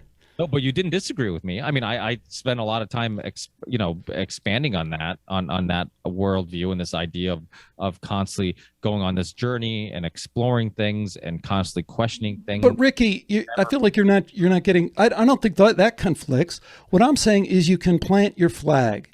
It's okay to say to somebody it's a provisional flag. I reserve the right to pick up my flag, but this logical relativism that, hey, there is no truth that we can possibly know going forward. You got to decide, I think, between Tom Cowan and Whitney Webb. You can't kind of say, well, I don't. Both. This is where we're at with the flat earth. It's like, well, I'm kind of neutral. I'm not really sure, No, it's okay to plant your flag and go, of course, that's ridiculous nonsense. Now, I might be wrong. I might be proven wrong. Somebody might prove that hey, I've done a bunch of shows with some really smart people on simulation theory and stuff like that. And, that's could contradict that in some way. It's also true from a spiritual perspective. Consciousness is fundamental. It's all a dream. It's all a Maya. It's all an illusion. That could, at some deep spiritual philosophical level, do it. But at another level where we're kind of in this consensus reality where, this is a pen, we can kind of measure things in a way. In that reality, bracketed reality, flat earth is bullshit. It doesn't make any sense. It doesn't conform to the data. And we have to be able to get to that point, or we're just going to continue to look completely ridiculous to 90% of the people out there.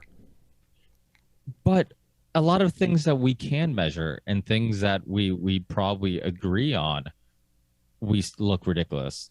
But who cares? Why be theoretical when we have a specific example at hand? The specific example is flat earth. So why not deal with that example rather than talk about theoretically, we can never, we have to be able to nail some things down. No, I agree with that. I think there's nothing wrong with saying this is where I stand now.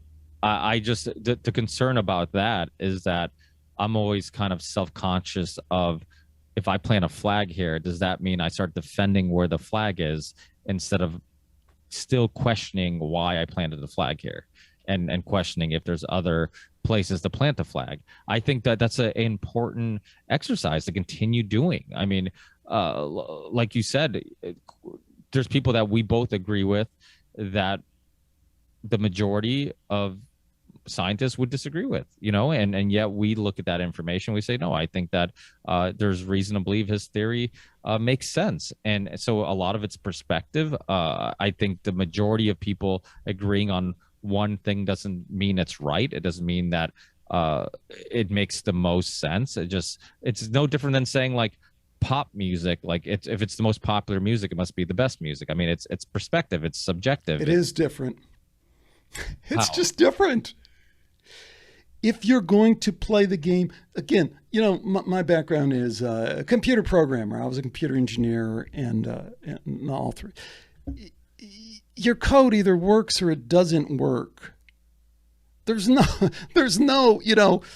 relative, well, that's good. No, it either works or it doesn't work. When you're in business, and you're in construction business, you either get paid at the end of the day or you don't get paid.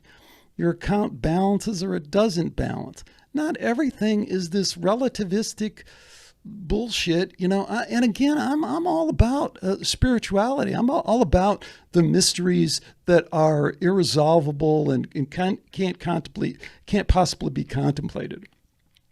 I'm just pounding the drum on this thing. It's like, no, I mean, it's not all relative. There are some, if we cannot nudge a little bit closer to the truth, then we're just playing right into their hands. That's my point. We're playing right into their hands. Because I started out by telling you about this mask science. Hey, the only way you debunk that mask science experiment that I talked about is you got to get down and dirty with the science of it. You can't apply this kind of relativism. Well, there's a lot of people who believe different things about masks and that's okay. No, you got to get into the numbers and you got to apply scientific principles and you got to understand what a p-value is and you got to understand, distributions. You got to understand all that stuff if you're going to make a scientific argument. If you just want to sit on the sidelines and say, I believe masks work or I believe masks doesn't work. But we do have a need to kind of get a little bit further than that. Did you happen to get a chance to listen to the episode with Cowan and Dr. Jessica Rose? I could only listen to parts of it. Aren't you interested in her response to some of this? Because obviously I don't have a PhD. She does, and she's a PhD in a lot of these topics that he's talking about. I was trying to look her up. I was over here frantically typing. Are you sure she's a virologist? Yeah, she's. Okay.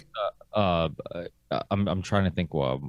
The links I was going to say is I have Dr. Jessica Rose is an artist, musician, mathematician, blah, blah, blah. Yeah, she's all those things, which is why she's such an interesting character because she's I got introduced to her by Dr. James Lyons Wheeler, which I don't know if you're familiar with, but he hosts Unbreaking Science and he's super smart guy and another science guy, and he peer reviewed some of her work and then he recommended her to me and basically I'm like, yeah, she sounds interesting. And then little did I know that I was going to have her on and we're going to talk about the first time we talked about music and she's a professional surfer too. So she's, I told her, I'm like, that's one of the reasons why I think she's so interesting. It's because she's not just an expert in one field, but she dips her toe in so many different things. And that's what makes her fascinating because she can see things from all those different perspectives.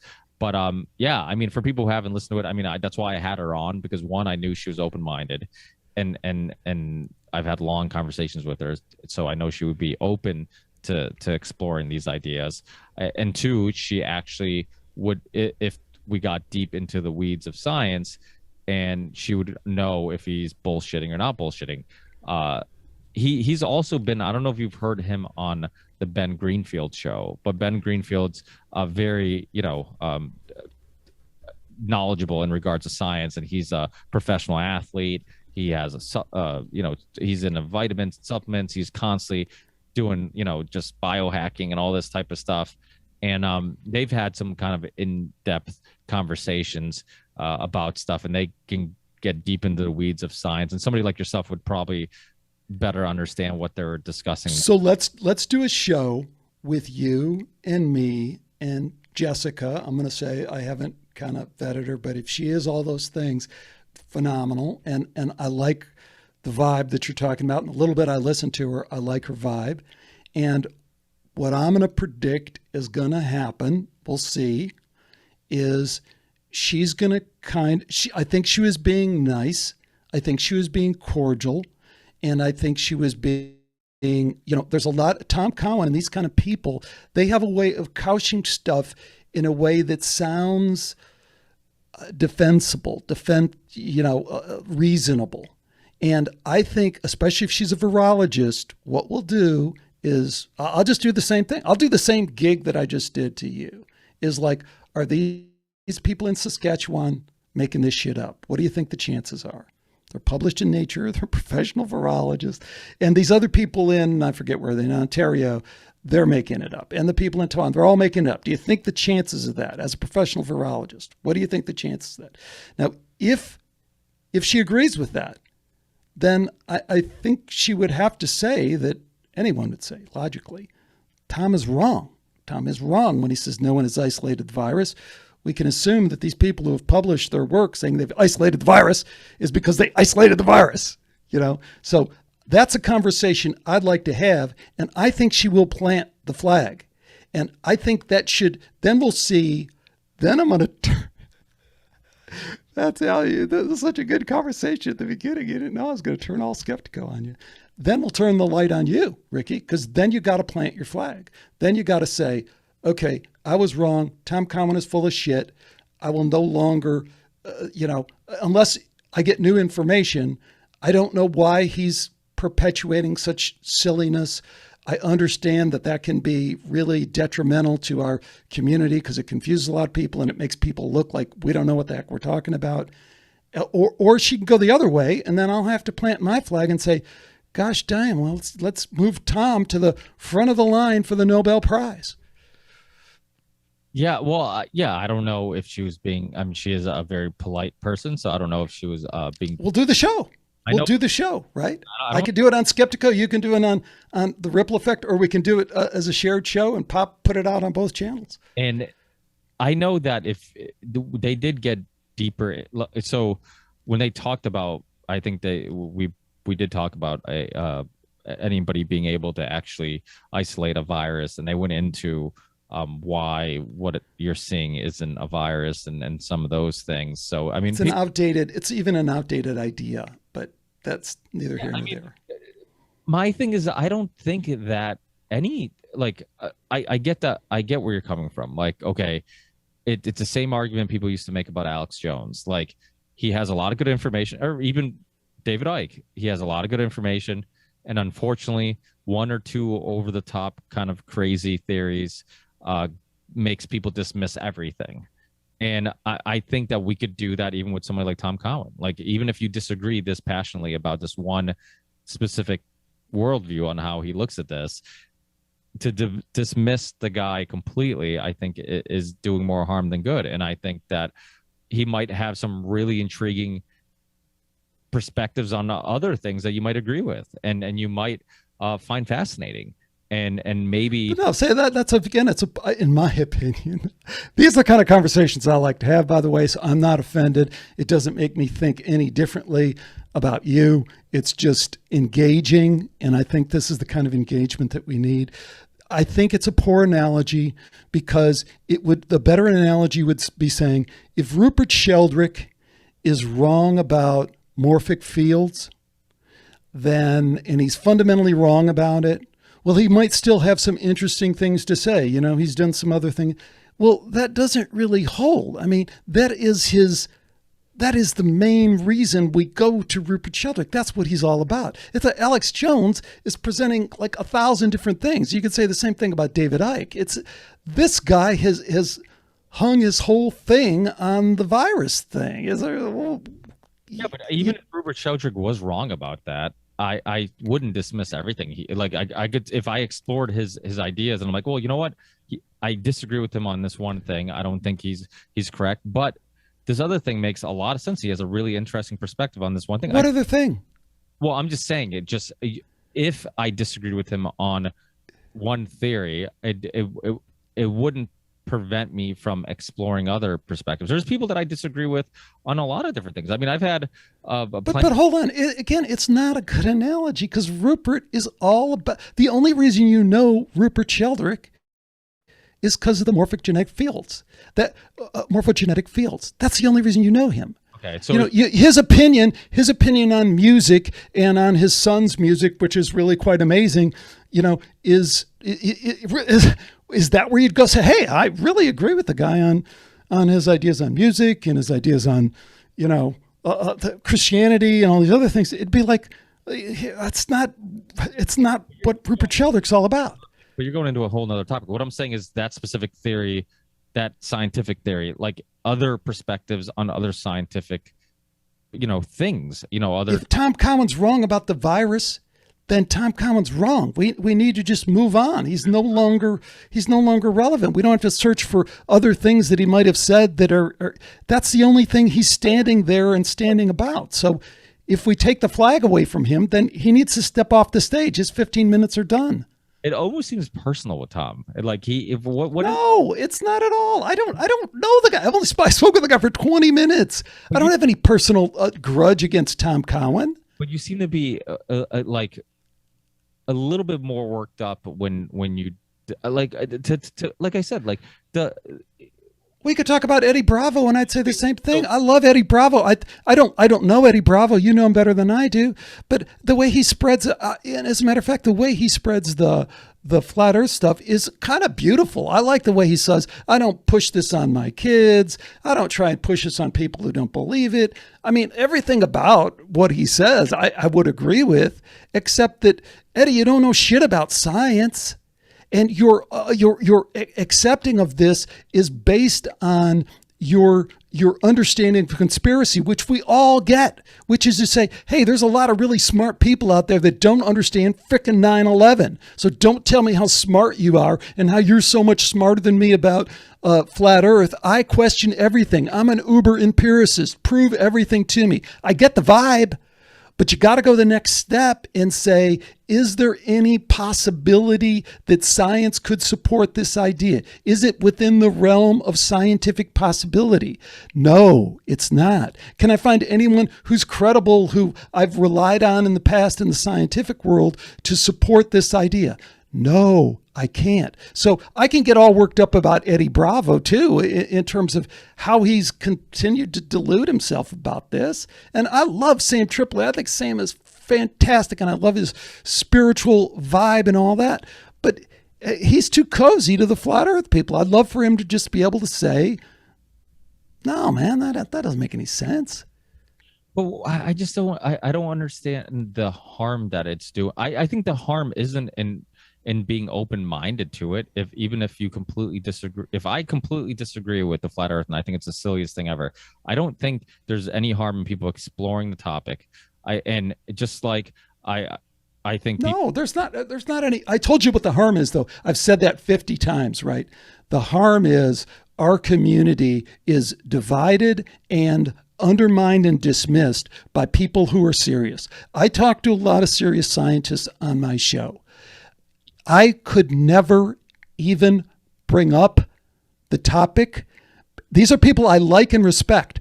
I would never, my credibility would be shot as soon as I brought it up with anyone who's a serious scientist. But the majority of serious scientists would have the same reaction if No, I'm talking about people who are, understand consciousness, are doing all the JSC, who are on the edge. I mean, I'm not talking about, I don't have people on who are like, well, unless I'm grilling them, who are materialistic scientists. I mean, no, not those people. No, but that's a majority of the scientists out there. I mean, it's the same thing with vaccine science. The majority of scientists that you're going to talk to, doctors, PhDs, all the people that like you reference, they have a PhD that has to mean something.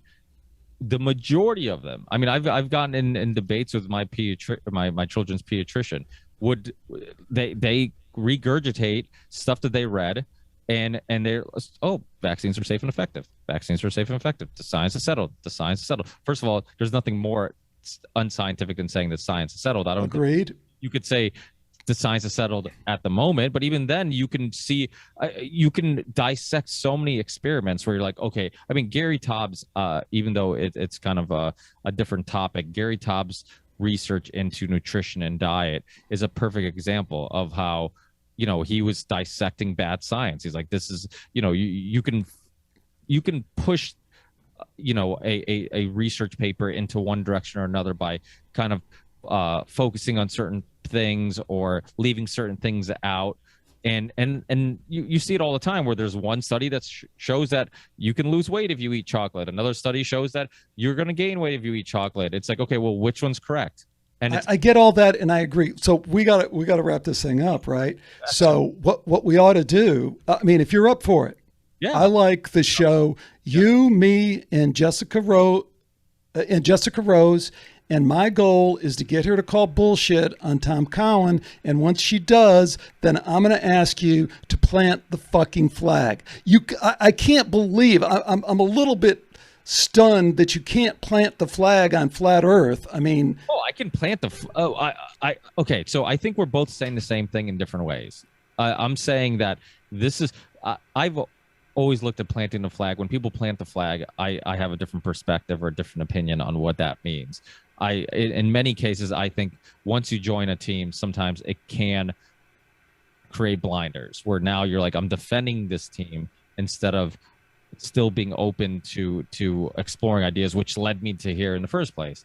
So I agree. Like, if somebody says, is the Earth flat or round? I'd say round, but I wouldn't completely say I know that I'm 100% certain, because I wouldn't say I'm 100% certain about anything.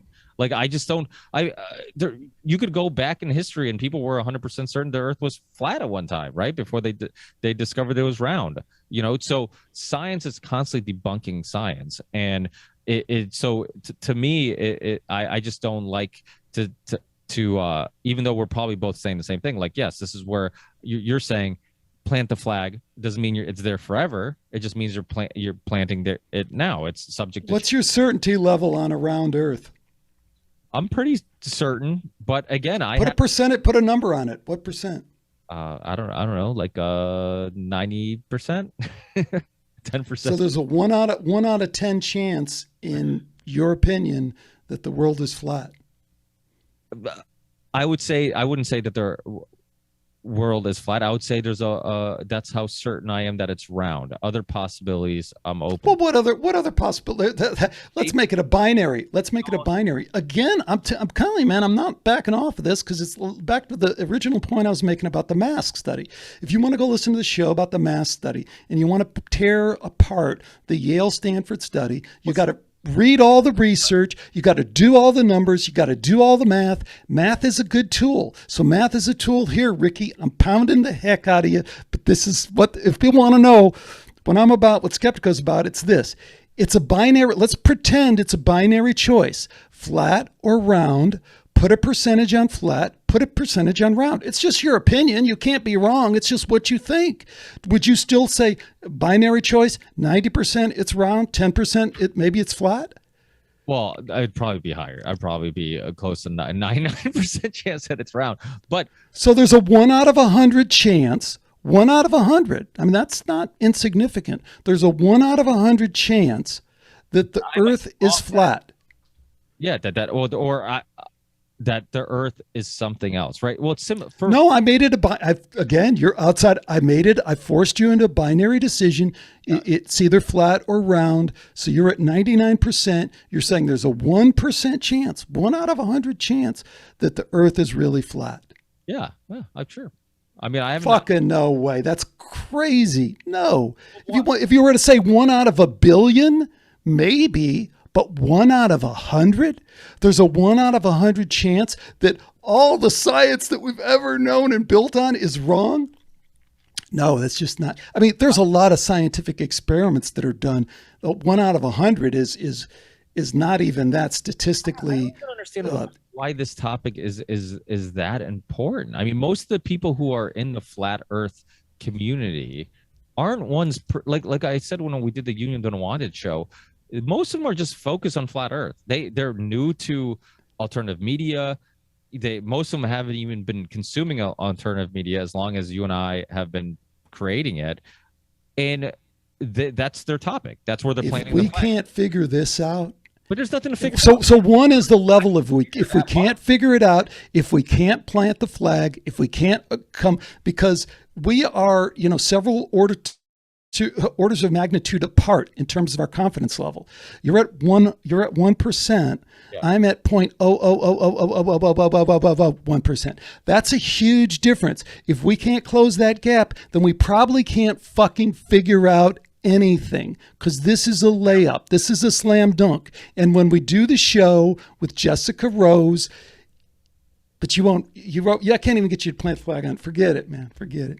Well, the thing is, I honestly, it's one of those topics. Like, I think in many cases that, like topics like flat Earth is a waste of time. And not to offend anybody who's into that, I think that there's some, if it leads you down the path of looking at things from a different perspective, or some other rabbit holes that are more important, then I think it's good. Why not? I mean, it's the same thing with religion. Like, I'm not a religious person, but if it helps you ask those larger questions, then who am I to say that it didn't have a positive effect in your life? You disagree with that too?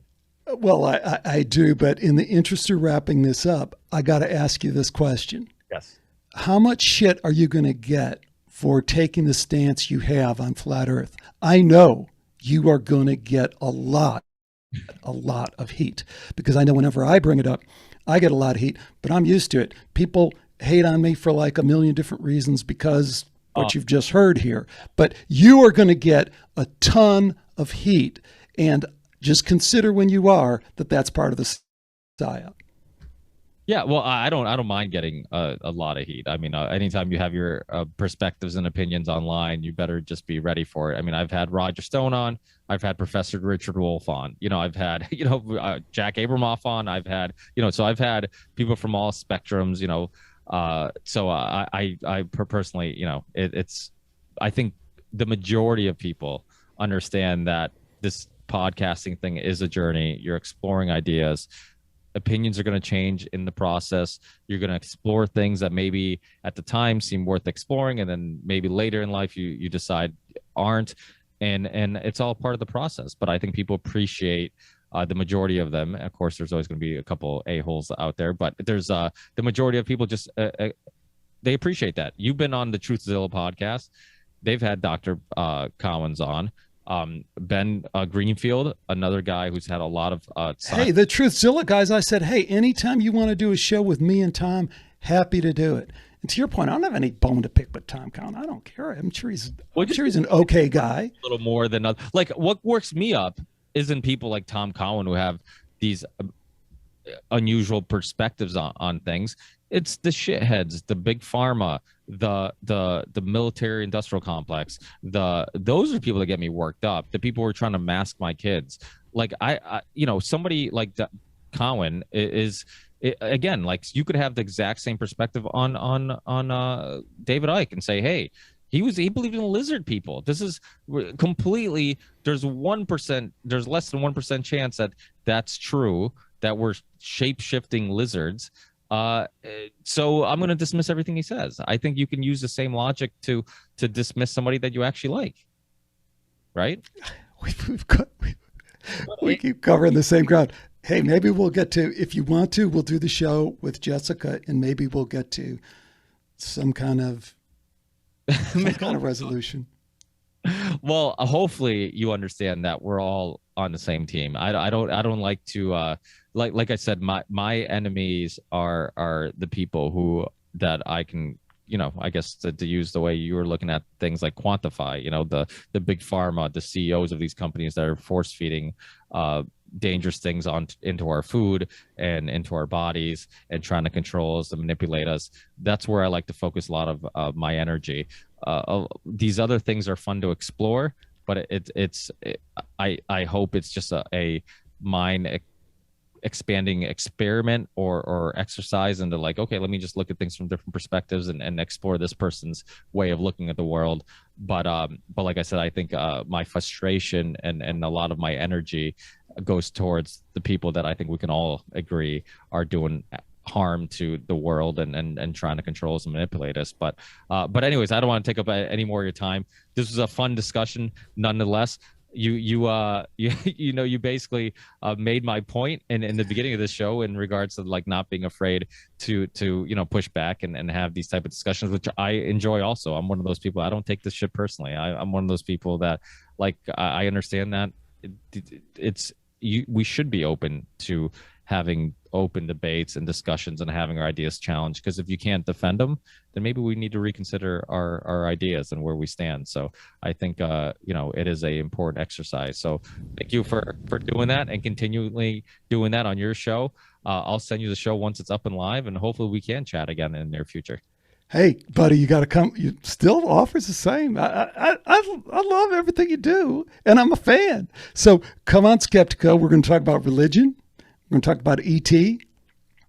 We'll probably wind up in the same place because you kind of get in well, whatever. We'll just see. But I want to do this show. You never committed. You could reach out to Jessica Rose and you could do that show at any time, and let's do it because the time would have to be she's a trooper though. When she came on the Union, I had her come on the Union Done Wanted with Dr. Robert Malone. She was one of the doctors I invited because I just try to gather as many doctors that I like on to kind of pick at Dr. Malone's brain. And it was a 7:00 start time here. I think it was like 1 a.m. there. And she came on and she's like, absolutely, I don't want to miss this opportunity to talk to Dr. Robert Malone. So that was a really fun. She's such a fun. She would have no problem doing it, especially if she's one of those people that's like, if they're a friend of mine, they're a friend of hers, and she would love to have the discussion. And I think it'd be fun because I think we could all kind of explore these ideas and others. And I think that having her and you, who have more of a science background, I've consumed a lot of science, but I haven't been taught any real science in regards to like at a university. Then I think you guys could get even deeper in the weeds of some of these topics and really have a really thought-provoking discussion, which is always the goal of these shows. So we'll set it up and we'll do it. Doesn't have to be right now, just at any time. These topics don't go away. It's the same. Awesome. Well, thanks, Alex, for your time. I really appreciate taking the time to chat. I think this was a fun discussion, and I can't wait to do it again. We'll do it again soon, Ricky. All the best, man. You're awesome. Thank you. Thanks, Alex. Take care.